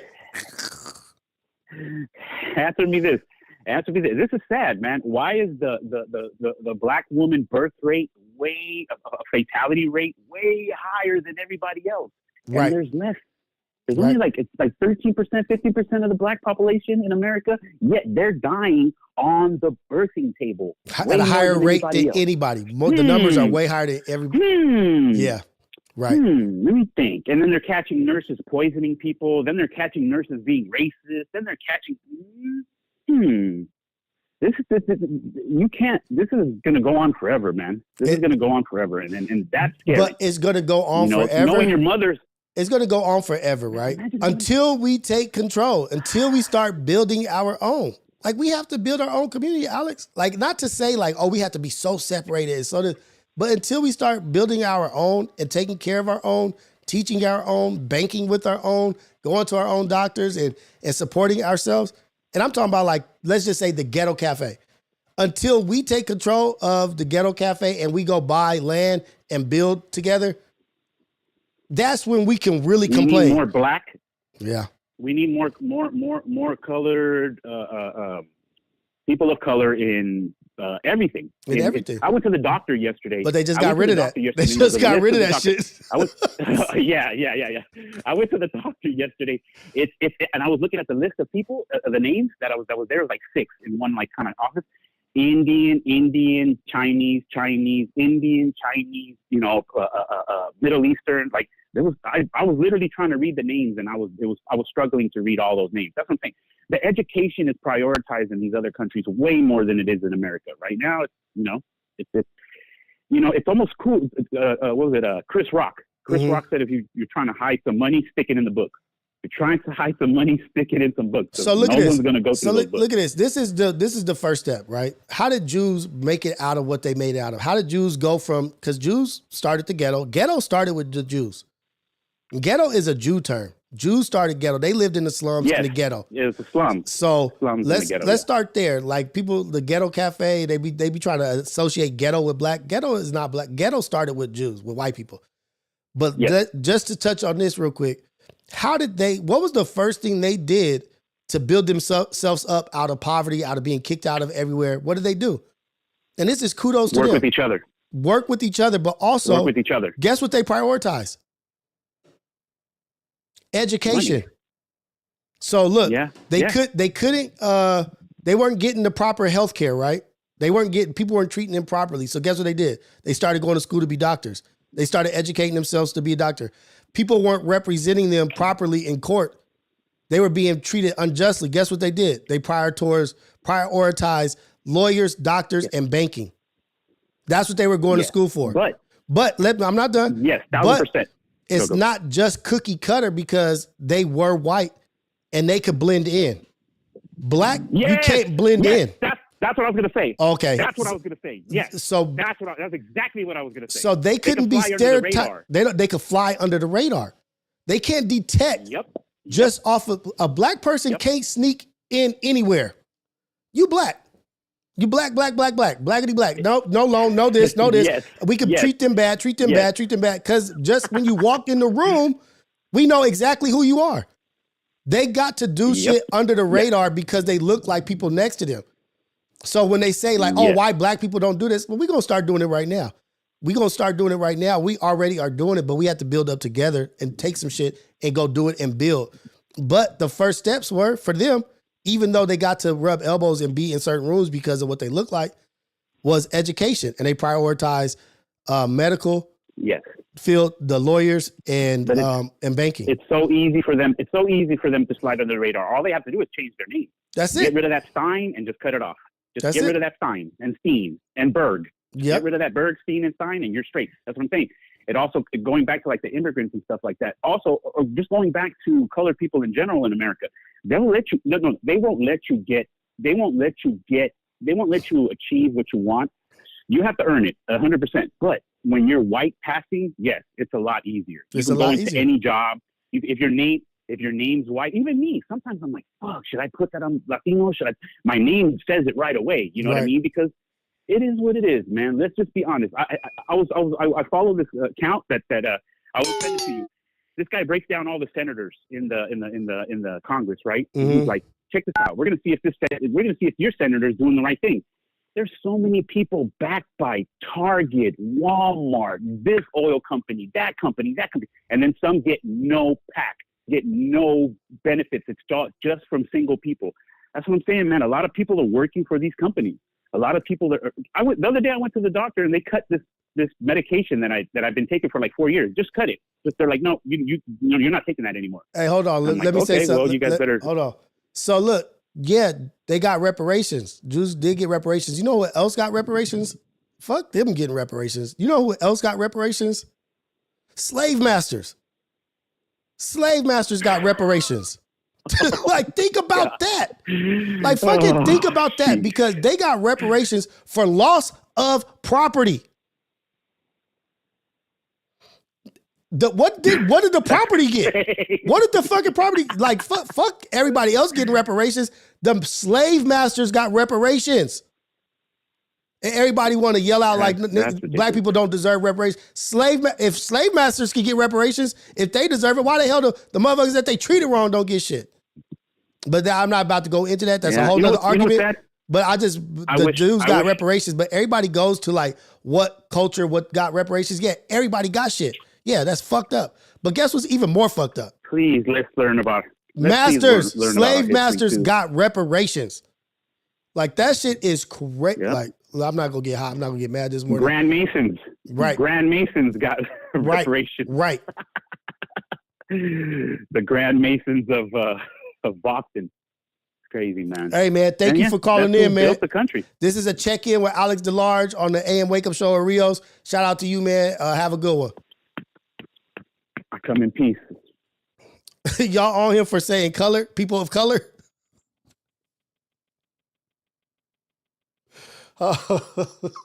Color people. He wasn't talking about black. He talking about people of color like brown, black.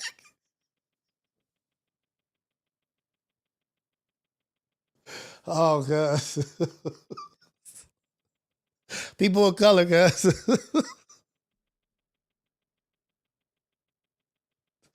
Oh, my God. It's the same as calling somebody black. They get a color. Might as well. Hey, shout out to us, man. Shout out us here. I saw Gangland Deem up here. Shout out to Gangland Deem. Oh, man. Oh, wait. Let's see.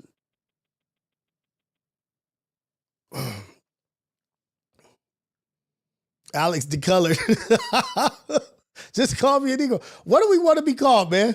Like, what do we want to be called? What do you want to be called? You want to be called black? Guess what that is? A color. It's a color.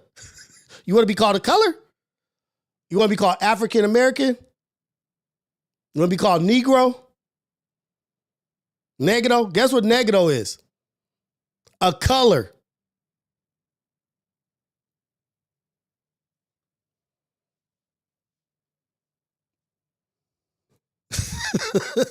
And color is not just black. Color is everybody, Chinese, Asian, Mexican, Hispanics.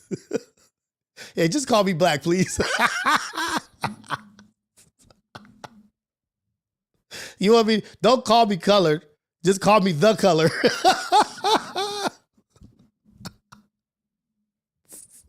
Don't call me colored. Call me the color. Motherfucker. The color that you're not. You're not even black. You dark brown, light brown. We so beautiful. We so amazing. But they got us fucked up, man. You know what else is black? A crayon. A crayon is black too.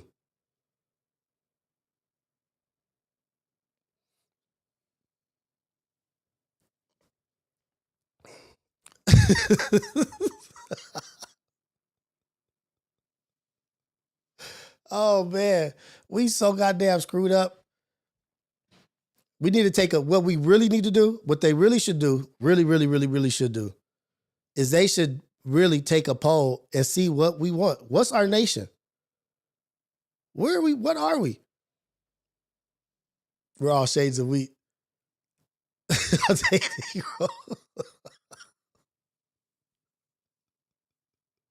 But look at that. Let's trip off about that. Let's think about that.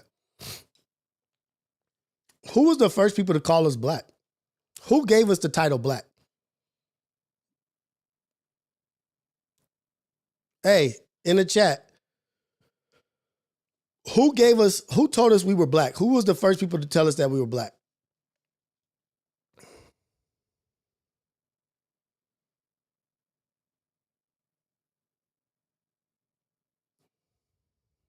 I actually don't know.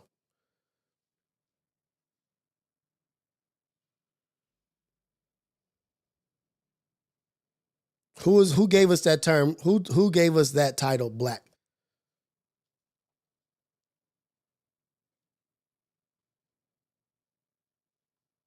Did we used to call ourselves black? But we so stuck on it. We hate everything else that they did. We hate everything else that they gave us. We hate everything else that they fucked us up on. But we hold tight to the titles they gave us.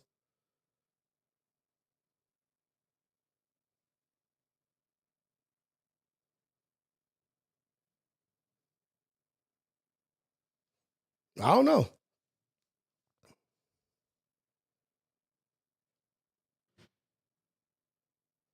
Imagine if they tried to call Chinese yellow Americans. Imagine if they tried to call Indians red Americans. Mexicans. Light brown Americans.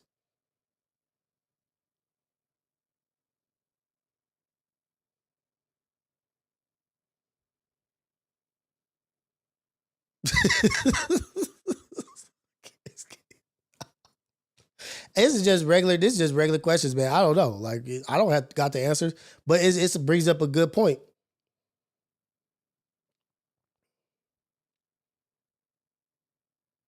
Pink American.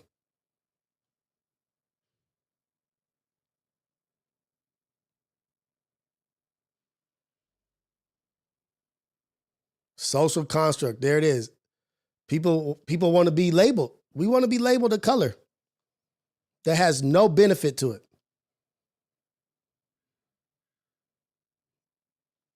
Oh, you identify as a color? You don't deserve shit. What do you want? You don't get to ask for nothing. I wish somebody Moore's got some knowledge, because Moore's they be spitting some gems, dude. Like, they got shit figured out. Like, they got some shit figured out. I don't got the knowledge, but I be hearing them and they be dropping some dimes. Maybe not, maybe Gangland Neem might know. Like, Neem know a lot of shit. ODM know a lot of shit. Like, they know more than me. I'm just asking questions. What are you, pink American? Look at that group of yellow Americans over there.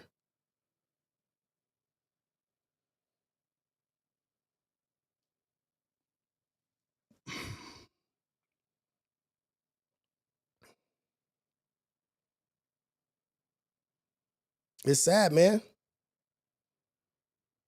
They know more than us. Straight up. They check that because they know that's how they took over the world, having advanced weapons than some and willing to lie and cheat. Ooh-wee.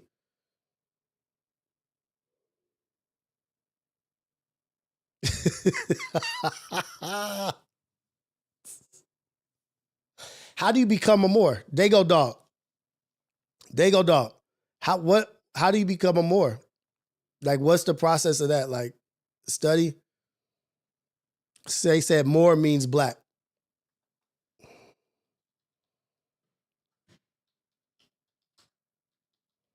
I need to be educated.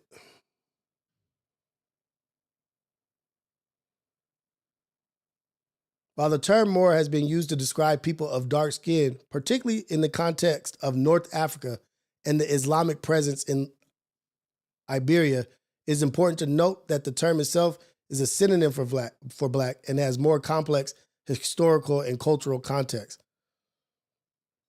Context, huh? That context matters, huh? Little shout out. What up, man? You moved the car? Referred to the Berbers and other people from the Roman province of North Africa. Over time, the term expanded to include Muslims in Spain and later Europeans of African descent. I want somebody to call in, man, and game us up real quick. Put us up on game, man.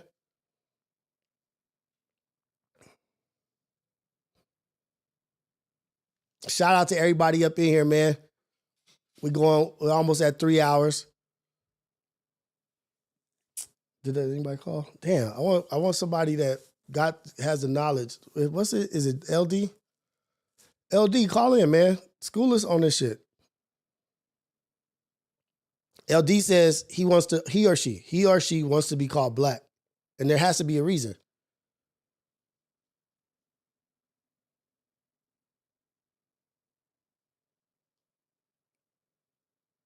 I would love some information. Dago Dog says he's a Moor. LD's got some information. All the shit that y'all know is beneficial to everybody in here, including myself. The shit y'all know is beneficial to all of us.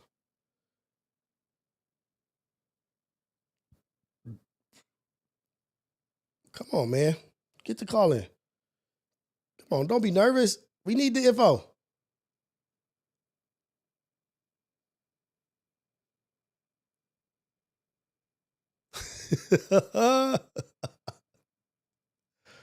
Come on, man. Because really, you be gaming me up. You be schooling me on y'all opinions and your thoughts on the shit. My shit is very uneducated. My shit is very questionable. Like, I'm just saying, like, I'm just asking questions that are in my head. Like, why is this? Why is that? Y'all probably had the answers.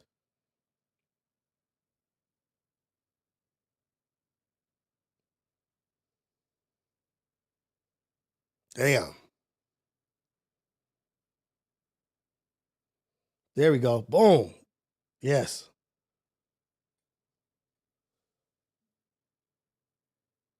This is the AM Wake Up Show at Rios, the #1 morning show in the whole wide world, Craig. Caller, where you calling from and what's your name? Islam. My name is Dago Dog. Let's go. Dago Dog in the building, representing. What's happening with you, man? What's happening? You were questioning what a Moor is. Yes. So what is a Moor and how do you become a Moor? Like, you don't, oh shoot, somebody else. Let me hold on. Yeah. What is the definition of Moor and how do you establish yourself to become a Moor or how do you study or whatnot? Okay, well, there's the Moorish Temple of America.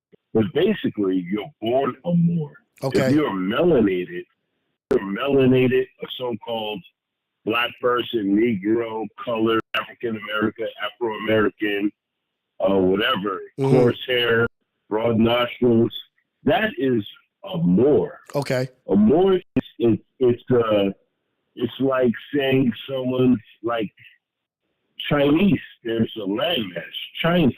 There was a landmass here of Al Marak. And everyone from Al Marak is a Moor. Okay. So, like Othello's a Moor. Right. He was a dark hue. Okay. You have a picture hanging up. I don't know. I saw it somewhere in your home. You had a Hold on. picture. Hold on. of Let that me person. hold on. Let me get it.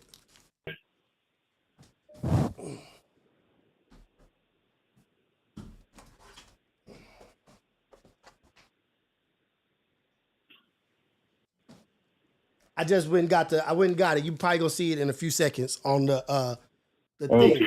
So I didn't know if this was Monsa or if it. I think it's I know for sure it's a Moor, but my mother-in-law bought this for me, and I love this. It's one of my favorite pictures. People call. Okay, when people say black is not a nationality. Black is an adjective, like you said, like crayons. Yellow is like a yellow crayon. Black is not a nationality. And then people say Kemet or Egypt, and that was the land of the blacks. But even then, they didn't call themselves black. We were just from the land of black.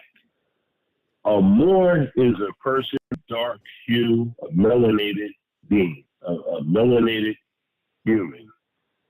That's who Moors are. Okay. And black, you said, who named us black? Yeah. Black came from, it was a Portuguese thing, Negro. Wait, say it one more time. I didn't catch that. Say it one more time. It came from where? Say it one more time. My bad. Okay. Portuguese. Portuguese. Okay, Portuguese slave trade. Okay. Okay. It was Negro. Negro in Spanish or Latin means black, right? Mm-hmm. But so does Moreno. But when they say Negro, that meant that was something that was property. That's why when Moors say black, it means that. So when someone says Negro, they were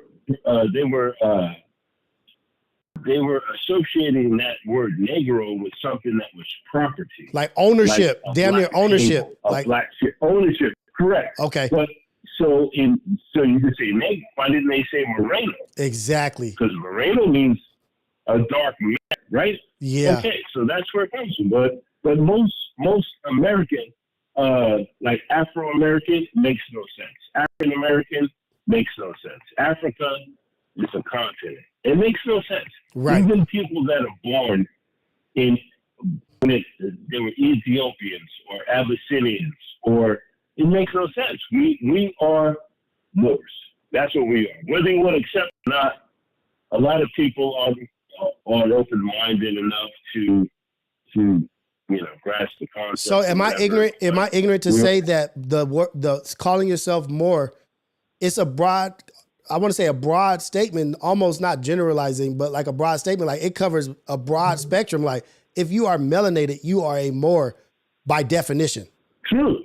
Right. Very broad. Okay. Even including any of a dark hue. Okay. Even like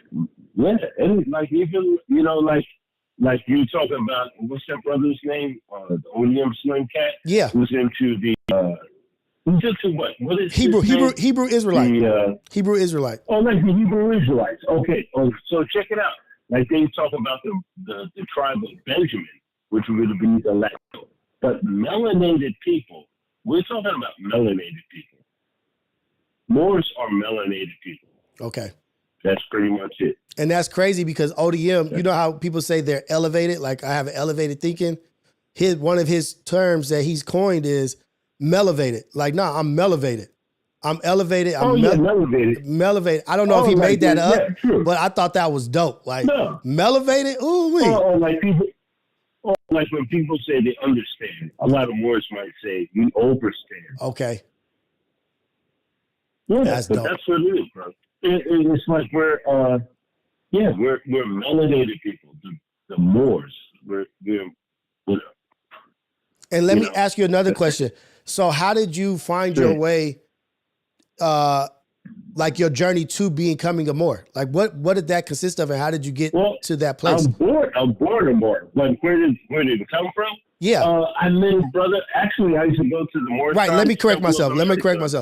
You're born in Moore, but how did you gather the knowledge? Yeah, you're born. How did you gather the knowledge that you have now? I studied. Okay. I studied a lot, and I studied at the Moore Science Temple of America. Yeah, there's a Moore Science Temple of America that started in New York. What was his name? Noble Ali. Noble Drew Ali. Noble Drew Ali. That's it. Okay. Right. And a lot of things came out of that, like Elijah Poole Bay. He came out of the Moore Science Temple of America. Like, I'm an L. Normally we'll have last names, we'll add an L or a Bay to our name. Okay. So you see someone with the L at their end of the name or a Bay. But yes, I used to go to the Moore Science Temple of America up there in LA. Oh, but man. we're pretty much Moors, man. It's kind of a lot of people have a hard time. They're like, no, I'm black, black power and all that kind of stuff. And it's like that makes no sense, Yeah, that was my question. It's like, damn, is that beneficial for us to be called black, or is there no benefit to it? I don't think so, because black means death. Black means you're in the mental construct of being property, right, or being death, or being like that. Yeah, and that's what I was like trying to touch on, like just say real quick, like, damn, I don't think that was ever something we chose for ourselves.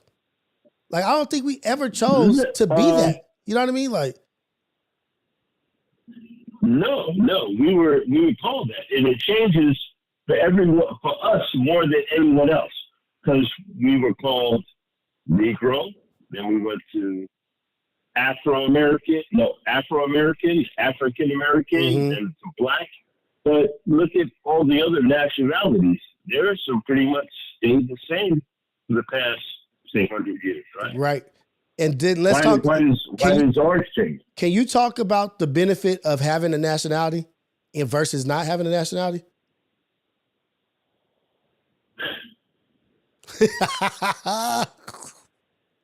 Yeah, that. Oh, I know that's a deeper conversation. It probably makes no difference. Okay. Because you're going to have to pay taxes anyway. Okay. And a lot of people get into that sovereignty thing. You don't have to pay taxes, but I don't believe in that. No. You're still going to have to get yourself a driver's license. You're still going to have to pay your taxes. But for the mental mindset,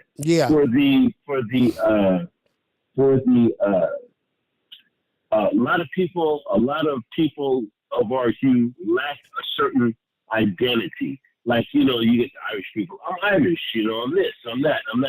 So it's like when a lot of people, you lack a certain sense of identity. Mm-hmm. You know what I mean?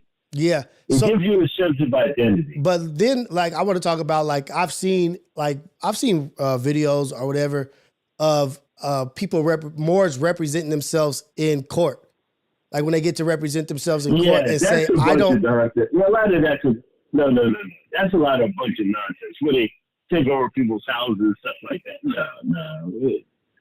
We're not all into that. That's, there's always going to be something corrupted. There's always going to be something that is, corrupted and no.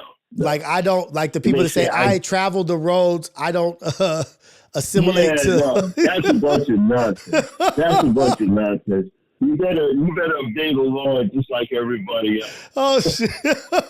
I'm a traveler of these roads. I'm a traveler and no. Don't fall for the gimmicks. That's capitalizing off of something. No, that's a gimmick. Hey man, I appreciate you. I really, really do. I think this is a dope conversation. We just having an open dialogue, man. You know what I mean? I'm learning things. Yeah, people need to look into it. Yeah. So, hey man, thank you, man. I appreciate you, Dago Dog. I appreciate you, and I really do enjoy your show. And it's a lot of like-minded people here. Yeah. That the success of your show, and it's only going to grow. That man, I think it's so dope that we've created a space for people to be able to call in, feel comfortable call in. I'm gonna take this next call. I think this is LD. I think he or she has another. I'm out of here, man. All right, brother. Have a good one. Call from Hey, this is the AM Wake Up Show at Rios, the #1 morning show in the whole wide world, Craig. Yeah, we still here in the morning show. We still here. Let's go. What's happening with you? Caller, where you calling from? What's your name? Yo, this LD, Rio. Let's go, LD building. I'm so glad that you just called right now. All right, let's get to it. Hey, first off, thank you for calling in, man. I appreciate this. I really do. Because I'm really asking. No, for sure. Hey, I'm all the way in Kentucky, bro. Hey, shout out to Kentucky, man. Shout out to you, man. I really want to ask and see your opinion. Rural Kentucky.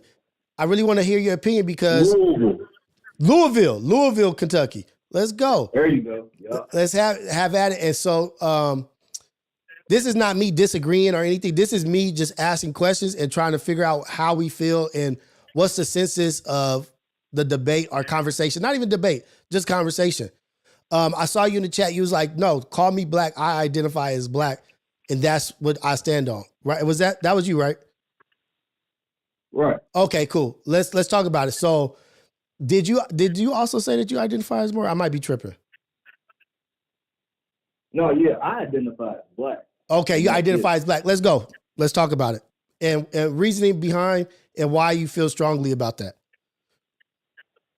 I mean, there's a lot of deep reasons behind it, you feel me, just our skin. Mm-hmm. But, you know, they clarify as being white. So they just want us to be the opposite, you know, the bottom of the bottom. Mm-hmm. So they made us black. And I'm sticking with it. Let's go. So, you know what I'm saying? Like, this is what it is, and this is what we doing. This is us, and this is how it's gonna be. Like, this is where we at, nigga. Let's make the most of it, basically. But hey, Rios, I got a question for you. Yeah, let's go, man. I love it here, cuz. cuz. Nicki Minaj posted yesterday. Say it again. Say it one more time. My bad. I was laughing. My bad. Did you see what Nicki Minaj posted yesterday? I did not. Okay. Shout out to Viral Way Podcast. I see them in the building. What up, Viral? What up, CG? What up, Messiah? Viral Way. Let's go.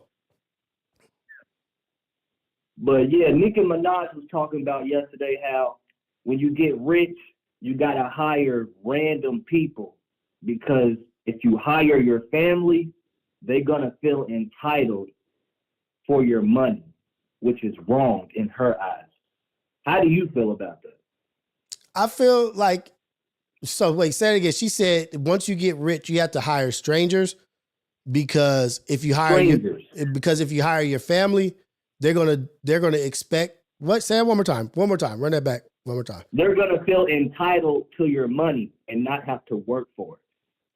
Oh, so they're not gonna do a good job at what you're paying them for. Their position that the title that they hold, they're not gonna do a good job at it because they feel right. Okay. I would say this. This is my answer to that.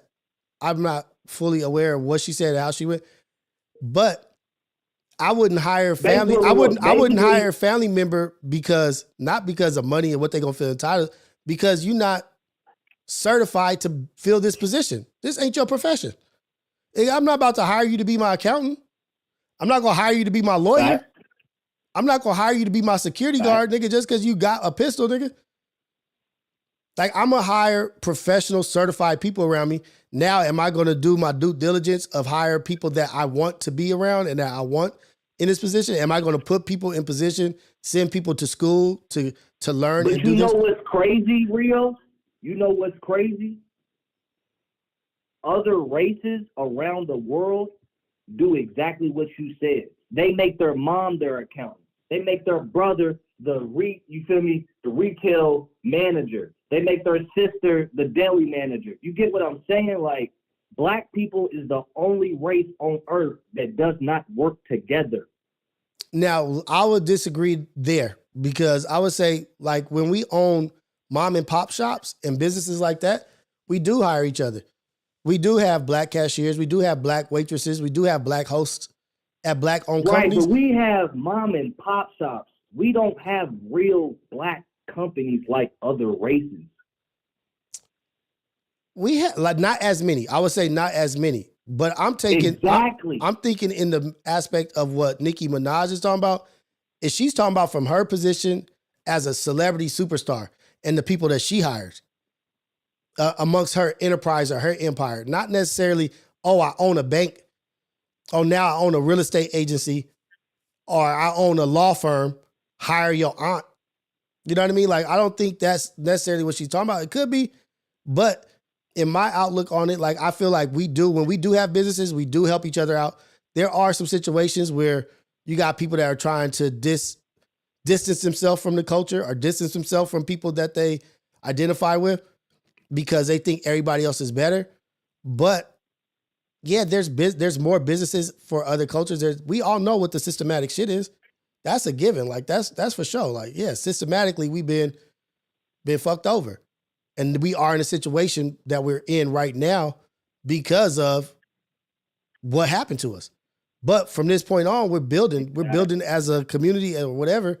But I'm not hiring my family member to be something that they're not professional at. Like, if I don't think you dope at what you do, why am I going to hire you to be something that you're not? Like, I'm not. That's going to fuck up the business.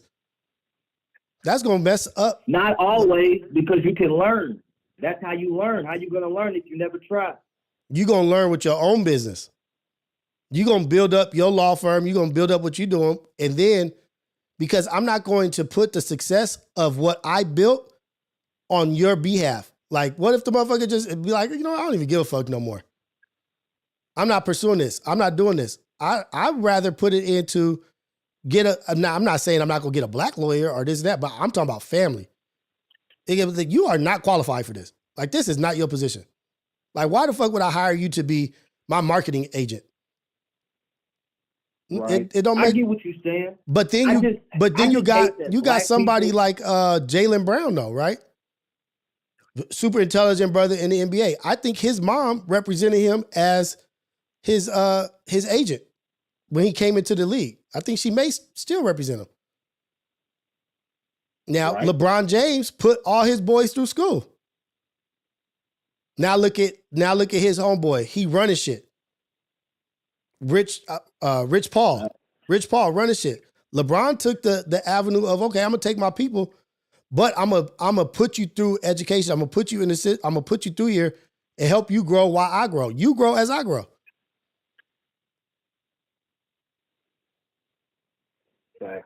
So I don't know I don't know the context of what she was talking about, but if she was talking about, like, for her, she was basically saying that your family is not entitled to your money. They're not. I feel like that's not true. They're not. Family is not entitled to your money. Nobody is entitled to your money. Nobody. Nobody is entitled to anything that you've built or made. All right, so I get what you're saying. That's fact. Nobody's entitled to your money. So why does every other race wake up every day, break their back, and sweat all over their body for their kids and family every day? They don't do it for themselves. They do it for their family and businesses. Whereas black people, I don't agree with, like, so the thing is, so people do break that. I see what you're saying, but it's the workers that break their back to go do what they're doing. It's not just necessarily the owner of the company, the business owner. It's the people that are putting themselves in the position to work there. They're breaking their back and hustling. No, I'm saying the moms and the dads, they work for their kids and grandmas so they can build the businesses. You get what I'm saying? They don't even keep their money. They just give it to their family so they can keep growing. Whereas a black person would never in their life think about doing something like that. No, see, now you're making generalizations about everybody, about all blacks, all this. No, because there's brothers and sisters that do what you're saying. There is. There's brothers, but like majority, you just saying majority, like Massey? Yes. I would say a majority of what you're saying, like white people, there is stipulations for their passing down of their wealth. They make stipulations for Chinese, but Africans. You're not going to be able to get this money. But you're not going to be able to get this money until you get this trust fund, until you do this, do that. There's things in play. Like right now, there's things right now that black people never do. But we're just in the, like, this is fresh.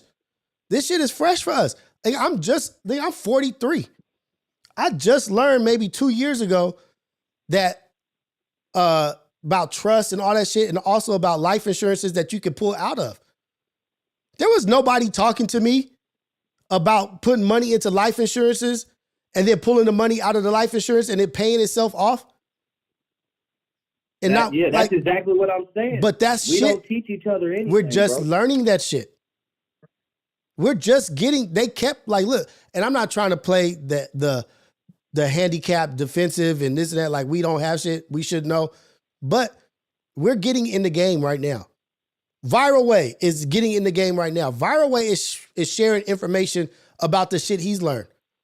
I didn't know the shit I know or the shit that I'm talking about at 11.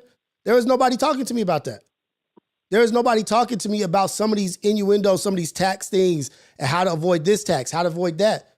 And this is how you build money. Hey, that's exactly what I'm saying with history. It repeats itself.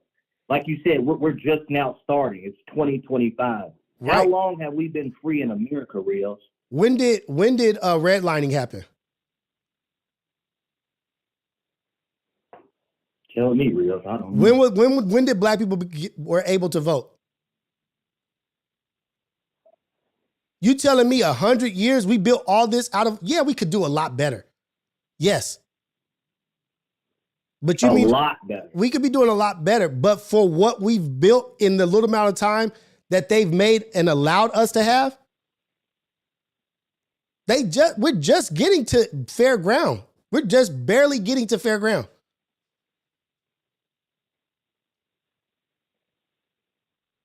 We're just getting to a place where we're getting to a place where it's fair ground. Forever it's been, nigga, they letting the motherfucker start at the 200 mark and we starting way over here at the 400. And we have to catch up and they giving us excuses to why we not what we supposed to be. Well, motherfucker, you been throwing balls and shooting us and putting us in the obstacle course. Why these niggas just get to run straight? No, it's facts. So there's information. They didn't want niggas to read. They didn't teach niggas how to read. It was illegal for niggas to read.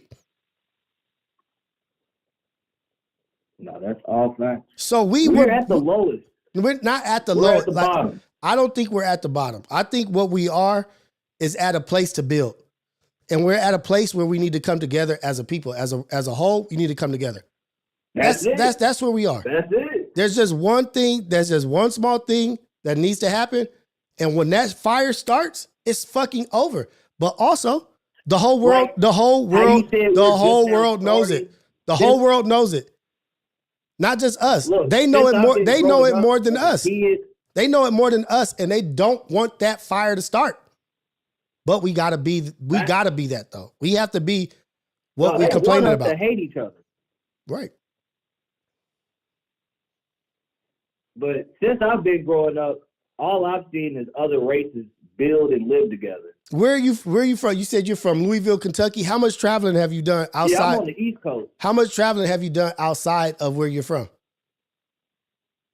I did some traveling. I've been up north. I've been to the south. I haven't been on the West Coast though. You got to do so the thing is we will think that our surrounding is the complete reality. You may go to Atlanta and have a whole different outlook.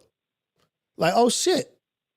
So wait, I'm tripping. You're telling me in California there's black construction companies and stuff like that? Yes. Because there's none where I live. Yes. Not as many as it should be, but yes. That's what's up. But it's not nearly as much as it should be. Especially with this burn down that just happened. We should have way more black construction companies trying to get contracts to rebuild Los Angeles from the burn down. Right. Right. But no, I'm proud of what we're doing, where we're at. We always can be better. Hindsight's 2020. But if you go step by step, the attacks, step by step, there's a good understanding of why we are where we are. And it's not just systematic for jail systems and this and that and that. It's systematic. They've literally tried to break niggas down forever, step by step, continuously. So there is a good understanding of why we are where we are. Prison system. So how long do you think we got, Rios, before we get where we need to be, where black people actually look like we living good. Because right now, when you talk about a black person, you get scared. You know what I'm saying? All they think about is ski masks and trying to rob or fight each other. That is a prejudice. That is a stereotype.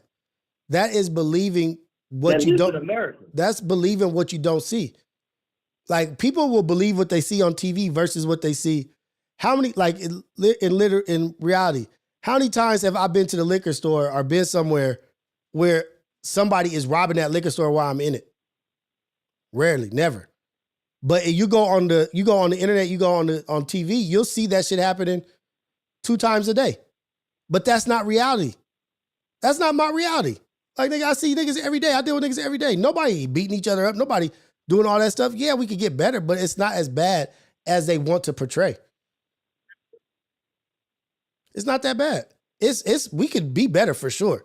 This relationship, family. Rios, I gotta get your mentality. You got a very, very good mentality. Oh, I appreciate it, man.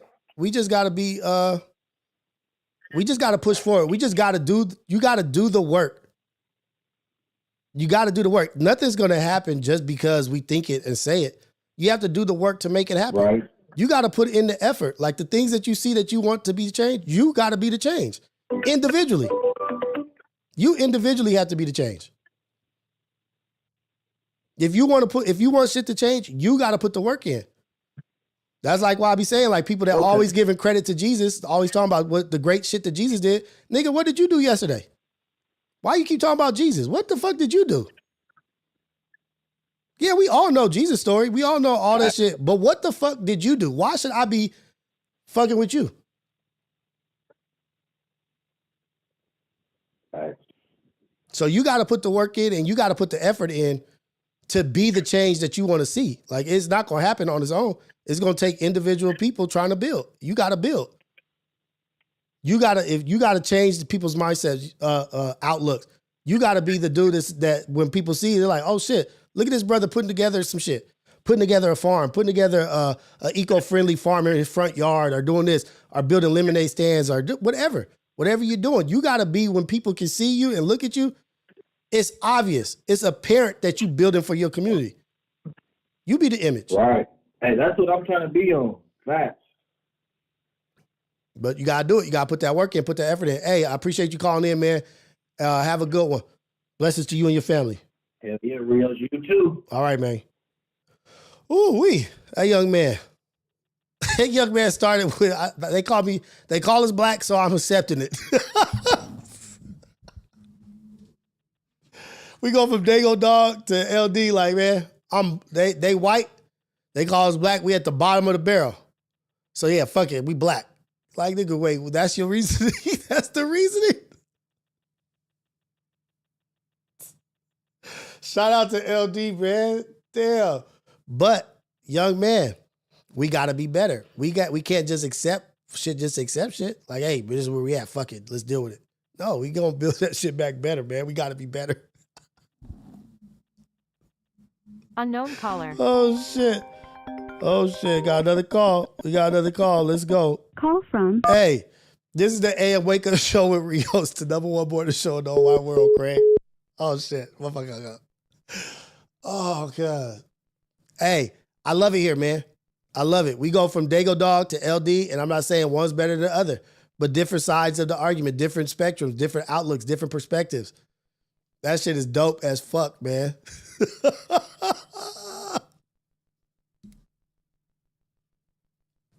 Education and family. 1 and 2. 1 and 2. Educate. I'm not talking about educate yourself and go to anybody's university or anybody's college. I'm talking about gather the knowledge, read some books, and build a family. Get a tangible skill. Learn how to build. Like, we got to have the basics, man. Like, just the basics. What's wrong with knowing carpentry? What's wrong with knowing electrical? What's wrong with knowing plumbing? We got to build. We got to educate ourselves, and we have to put family first. That's it. Educate ourselves and put family first. And when I say educate, I ain't talking about the school system.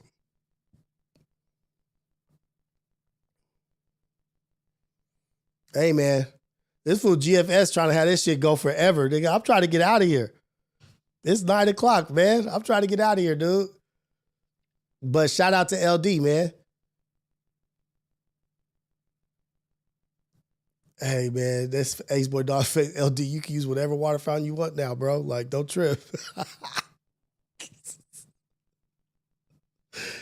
Nice and Shambhala. I've been wanting Nice and Shambhala to call in for a long time. Yes, go to college too. I'm not saying college and university. I'm just saying when I say educated, that's not all I'm talking about. Thank you for that, Moss. Thank you for cleaning that up. Thank you. Not saying don't go to college or don't go to university. I'm saying that's not all I'm talking about. When I say education, educating yourself, that's not the only thing. That's not the only option. Coffee's in the chat, man. Oh, man.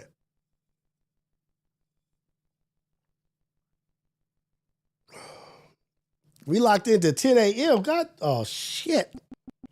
Definitely got another call. Call from.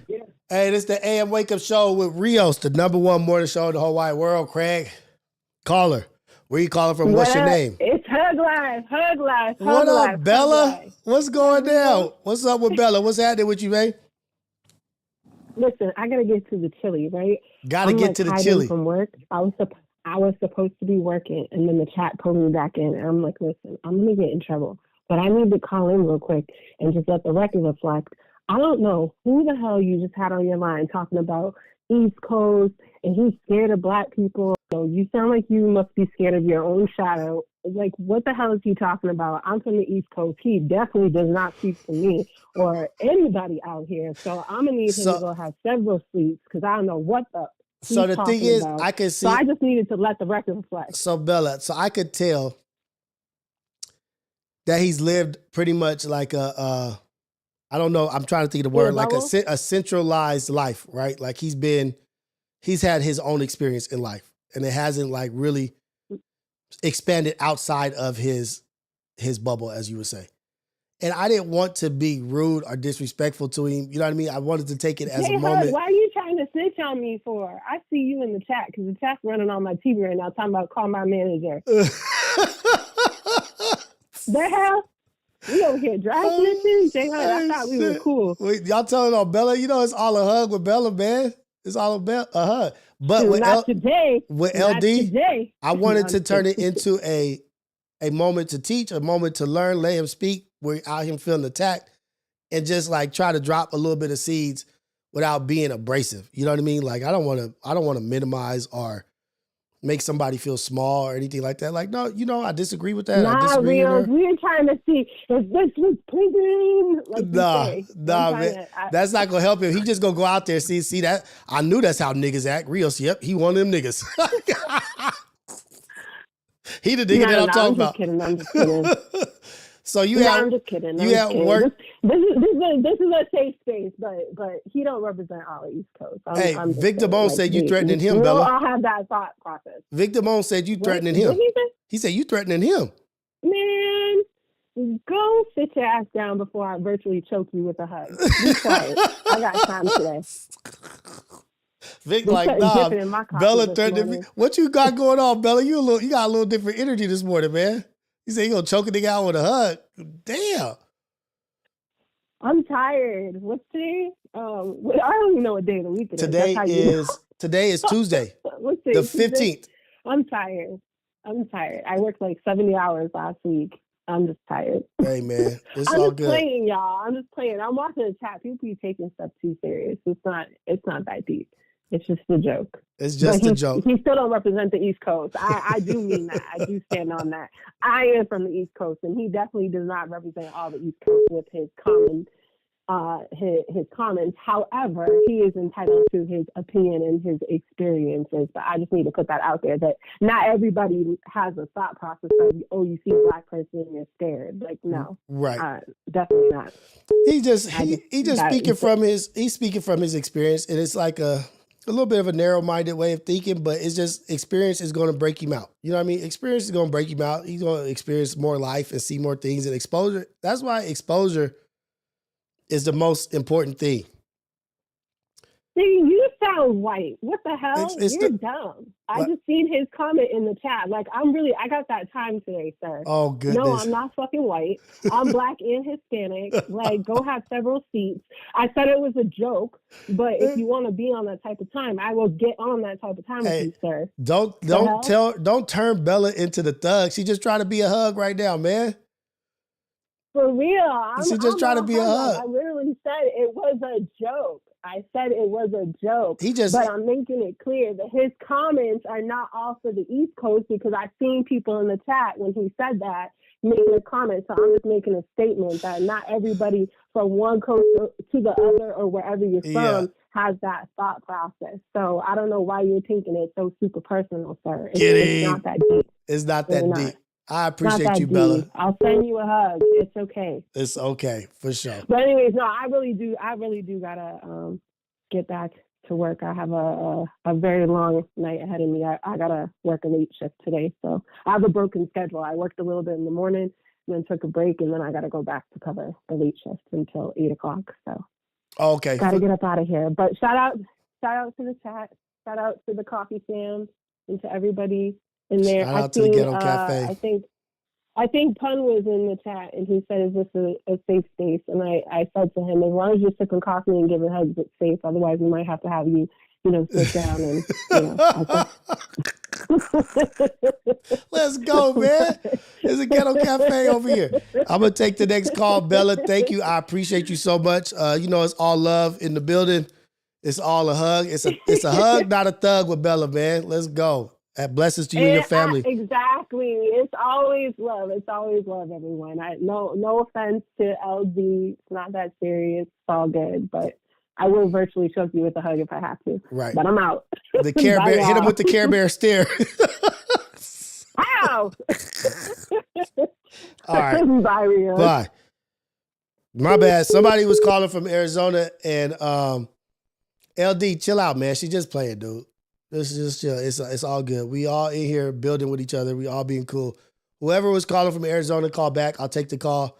I think this will be the last call because we going on 4 hours, guys. Oh, man. We going on 4 hours? Hey, don't get put on timeout, man. Victor Moan, what up? Sierra, say Ufa. Ace Boy Dogface.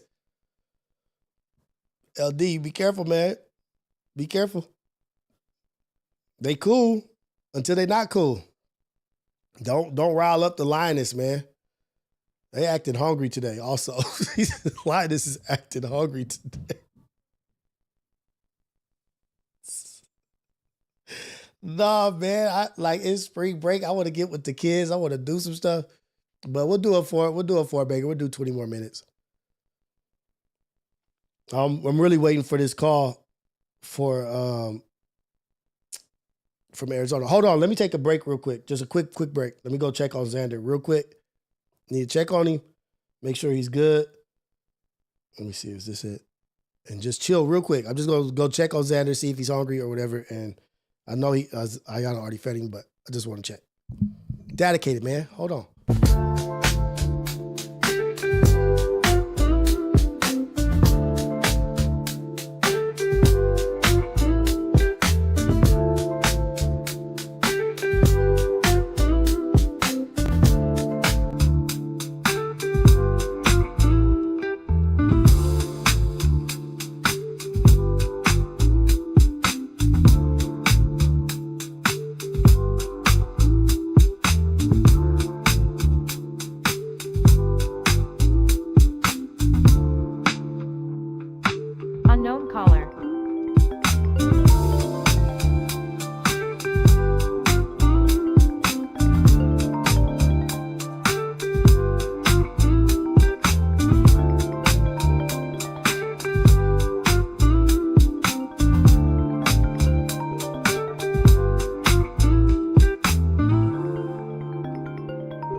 What it do? We back in the building. We good. Xander good. Family good. I'm good. Y'all good. We're going to do a 4-banger, I guess, because did I get a phone? Yeah, I didn't take my phone with me. Yep, got a phone call. My bad. Call back, Arizona. That's one of my favorite places in Arizona, too. I look like a ghetto shaman. Why I got to be ghetto? I probably do. It's all good, man. We got people in here, man. Y'all be chilling with me while I go take a break, go check on the kids, go see if they hungry. And I still got my ghetto cafe in here. Y'all be chilling with me, man. The most impressive thing ever was when I went to drop my kids off to school and y'all stayed in the chat for like 45 minutes and then came back and we did another 2 hours. That's the support I got over here, man. That's what we got over here. Everybody should be jealous of what we got going on over here. Every day, all day. Not all day. All right, Arizona caller, call back. My bad, I missed it. We up in here. There we go. Boom. Caller. This is the AM Wake Up Show at Rios, the #1 morning show in the whole god dog world, Craig. Caller, where you calling from? What's your name? What's happening? We in AZ with it, but now I got a question, cuz, you know, I fuck with AD and this MJTV dude keep running his mouth. What we doing with that? Wait, you ain't say who you is. I'm the ruler. I'm from AZ, bro. The ruler from AZ. I don't know who MJTV is. What's he doing? Yeah, I guess AD done got him for like $500. Now he talking about AD Daddy, a scammer, and all kind of shit, bro.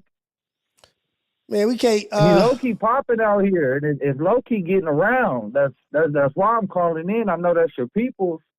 Man, what we doing with that? Nothing. Like really, like it's like a non-factor. Ain't nobody talking about it. That's the crazy part. Like I think it's like a non-issue. Like I ain't never heard of it. Like not even a white man talking about it. You know, when AD do some fuck shit, the white man even start talking about it. Not even a white man talking about it. But how you believe in the other dude? You don't even know. You sound like you believe. You sound like you believe the other dude. What's his name? Know. That's the thing. He do got shit on his Cash App where he sent AD money and shit like that and shit not. What's his name? What's his name? Say it again. MJTV from Phoenix. He's just a no jumper fan page type shit. You know what I'm saying? But lately he been on AD and Terrell and all them. You know what I'm saying? Well, like if you think about it like this, right? Like you a small like it's a small platform. If you have a small platform and you really don't have, it's not small no more. He been getting the clout, bro. He's up to 36,000 subscribers. He was only at like 7K not too long ago. Well, that's what you didn't let me finish saying what I was about to say, cuz like it makes sense to go after like bigger platforms because it garners attention. So obviously he's doing something correct. Like if he's building his shit up. Like shit, you got it, cuz. Like what you worried about? Like you 36,000 or whatever. Like who gives a fuck? Big nigga, $500. Like who gives a fuck? Bill, nigga. He should do his shit, whatever. Like who gives a fuck about what's going on over here? You're in AZ doing your thing. Fuck the white platform. I think we should tap in with him, bro. I think we should get messy. You should tap in with bro and get him on the pod. And we should really figure out what the fuck's going on. You know what I'm saying? Nah, man. I don't fuck with niggas that don't fuck with my niggas. Like that he got what he got going on, and it's good. Like, I'm not tripping off it. I don't need no extra shit. I don't need no drama. I'm not with the drama shit. Like, nigga, if you got an issue with somebody, take up the issue with them and this and that. But, like, I don't know, cuz, to even want to even work with him. Like, nigga, like, nah, he's doing his thing. Chill out and have fun, whatever the fuck he doing. I don't know who the fuck cuz is. Yeah, like, he got his motion. Let him do his thing. I don't know, cuz it just rubbed me the wrong way.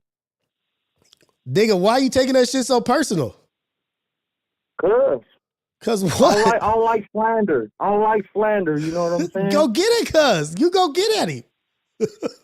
That's what I'm saying. Y'all need that taken care of, or what we doing with it? We just gonna let him keep running his mouth for it because he can't get touched. He's not that far. I don't give a fuck. I don't give a fuck to say yay or nay. That's on you. That's your issue. Take up your issue with cuz. Like, I don't give a fuck about him. Like, I'm about to start my own page. I'm gonna beat up MJTV, and then I'm gonna have my own channel, and you can interview me. hey, do your thing, man. I'm correct, cuz. It's all good. Best morning show in the morning, y'all. Hey. We with the bullshit. Nah, we not with the bullshit.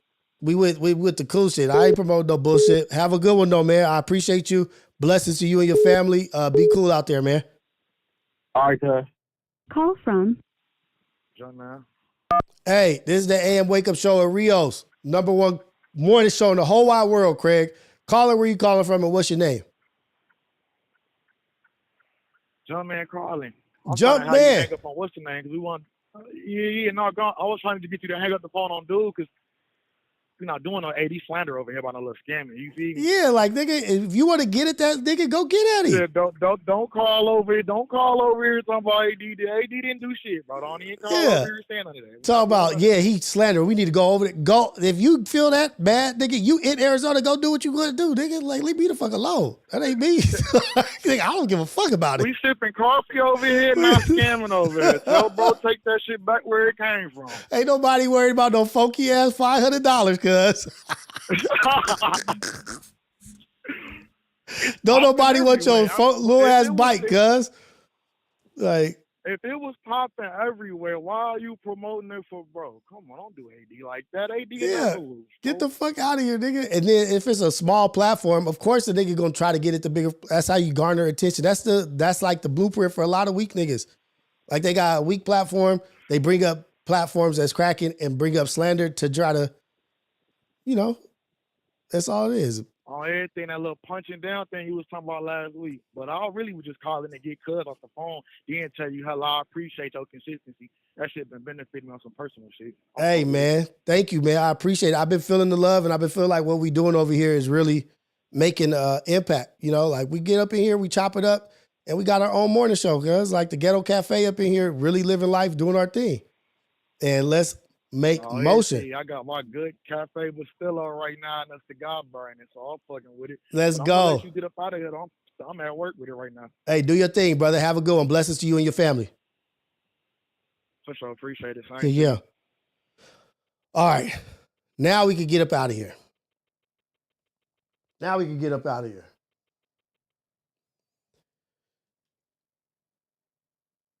you know what?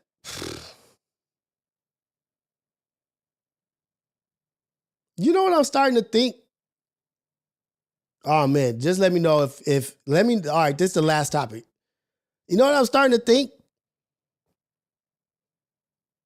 I'm not no dumb nigga, man. All I gotta do is reflect a little bit, like think about it. Cuz called in right now talking about the fire caller.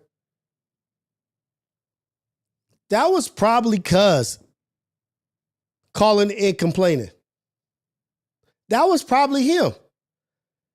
And then he was acting all invested and acting like, and you know what? And then he was acting like it was his money. Like he had facts about it.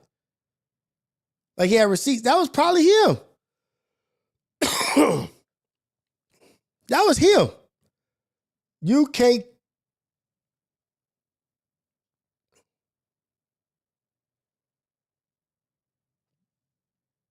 That was that nigga.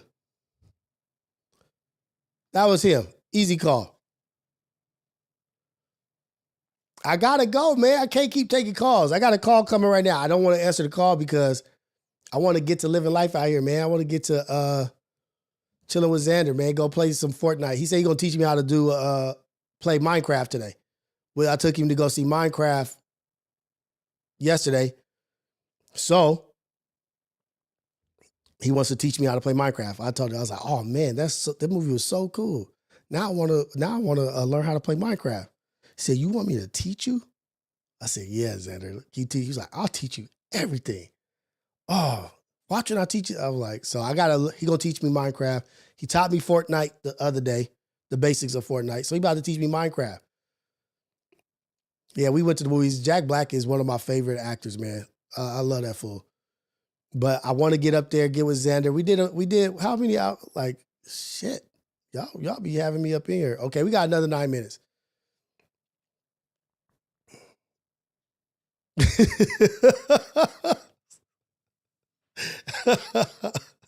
Hey, man, let's go.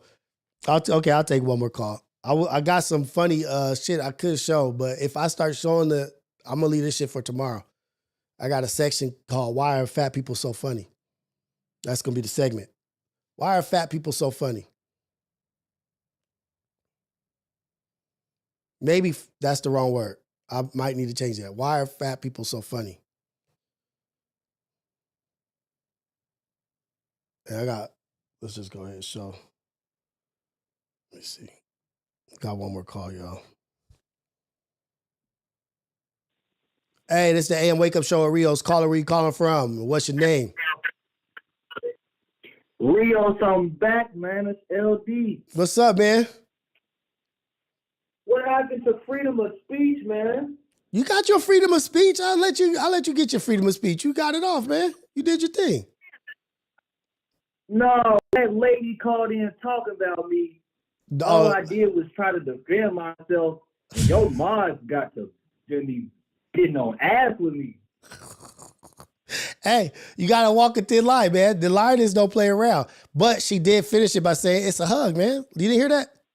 She said it's a hug. She ain't tripping. She's like... I respect it. Uh-oh. Yeah, I respect it. I just thought it was freedom of speech. It is. You got it off. You got your narrative off. She got hers off. And it's all peace. Peace in the streets, girls. Have a good one, man. You good? You get back in the chat and be cool with her. Y'all all cool. We all good over here. Respect. Respect. That dude came back up in here, huh? Like he had to get that narrative off. Let me see.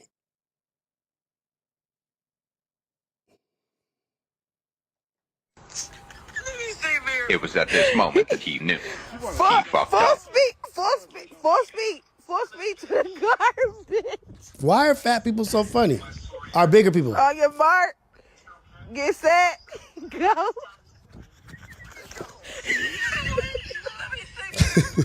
He fell.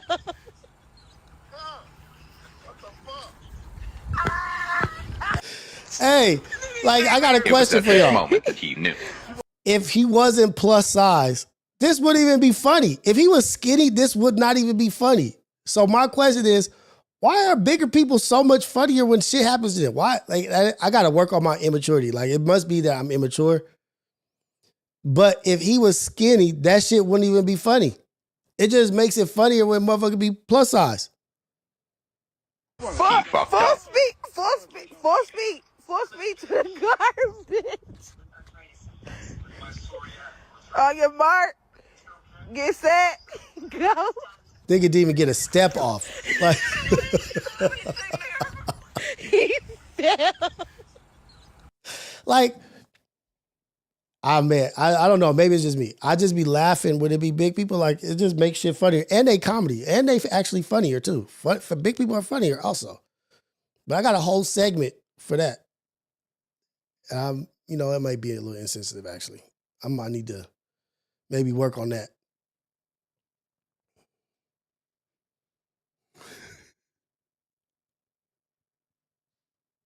Hey, where's my shit at? Oh, there we go.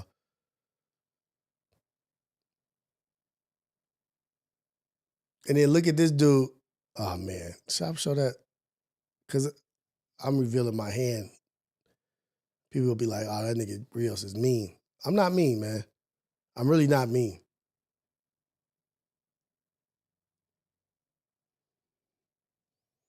But the way this dude got at this lady right here. Oh, this AC feels so good.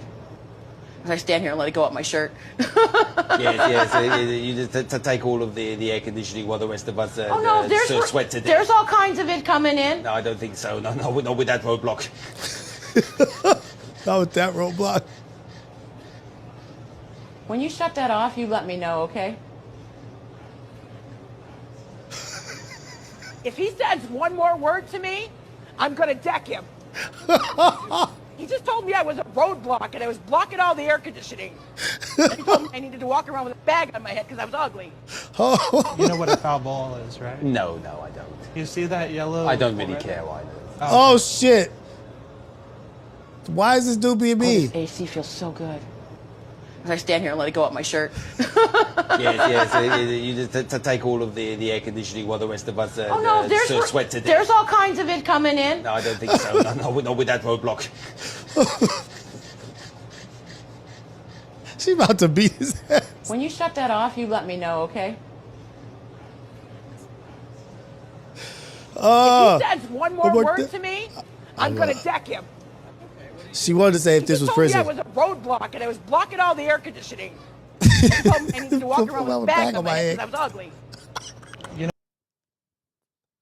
That's me. No. That's I'm tripping. My bad, y'all. I'm not gonna do that no more. I ain't gonna be like that. I'm not gonna be like that. I need to be better.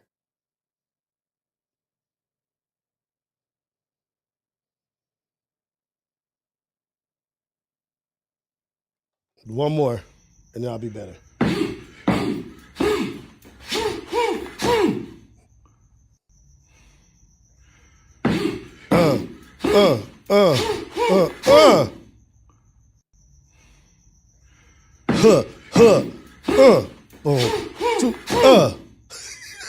I did it.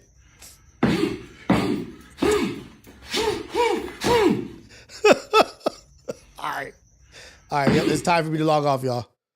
It's time for me to log off. You see, when I get tired and I can't, oh,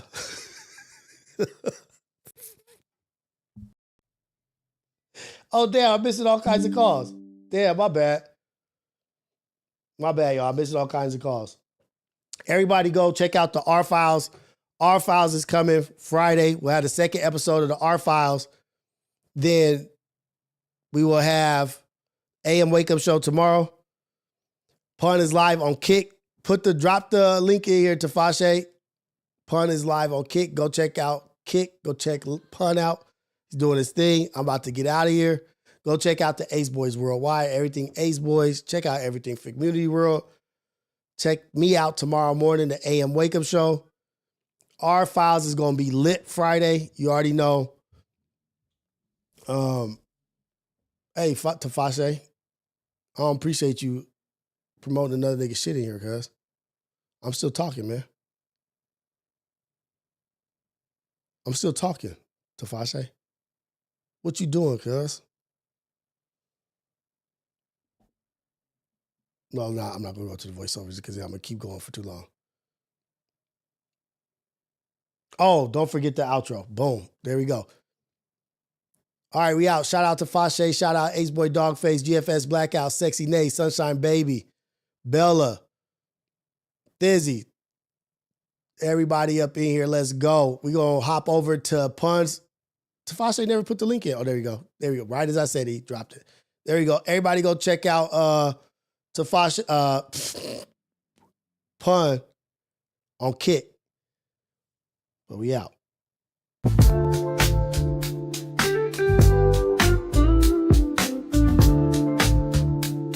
Oh, no, I'm tripping. Hold on. Everybody go out there, be a blessing for somebody else.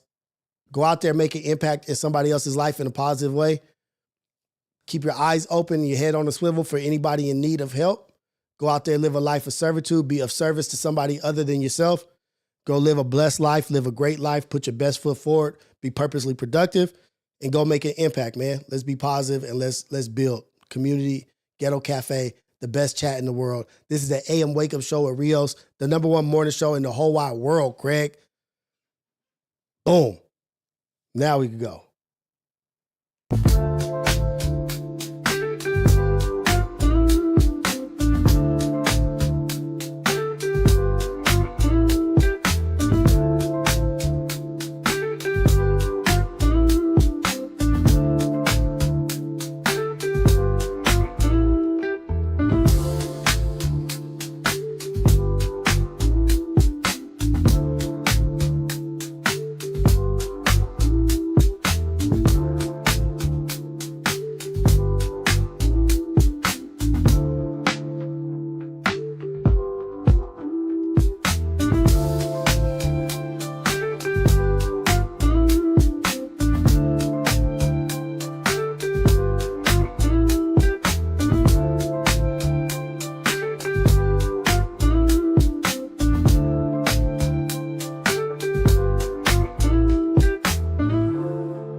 H Havoc on the beat. Welcome to Coffee with Rios. Grab you some coffee, grab you some tea, grab you some water, grab you a little snack, something to eat. You know what I mean? And enjoy the stream. We sipping coffee with Rios. Yeah, we sipping coffee with Rios. We sipping coffee with Rios. Yeah, we sipping coffee with Rios. Sit down and get some knowledge. Positive vibes only, so leave the nonsense. Learn something new like you in college. And don't forget to pay homage. Let's discuss a life topic like politics or how to build a rocket. Haters gon' hate and try to mock it. So mugs in the chat cause they can't stop it. Leave the drama where it lay, cause I wanna hear what Rios got to say. Don't try to play no games, cause we sippin' with Rios today. We sippin' coffee with Rios. Yeah, we sippin' coffee with Rios. We sippin' coffee with Rios. Yeah, we sippin' coffee with Rios. We sippin' coffee with Rios. Hell yeah, we sippin' coffee with Rios. We sippin' coffee with Rios. Hell yeah, we sippin' coffee with Rios. Enjoy the stream, y'all. Have fun. Remember, no trolling in the chat, cause you don't get kicked out. We don't play no games over here. Hey Rios, start it. Mr. H Havoc on the beat. Welcome to Coffee with Rios. Grab you some coffee, grab you some tea, grab you some water, grab you a little snack, something to eat. You know what I mean? And enjoy the stream. We sipping coffee with Rios. Yeah, we sipping coffee with Rios. We sipping coffee.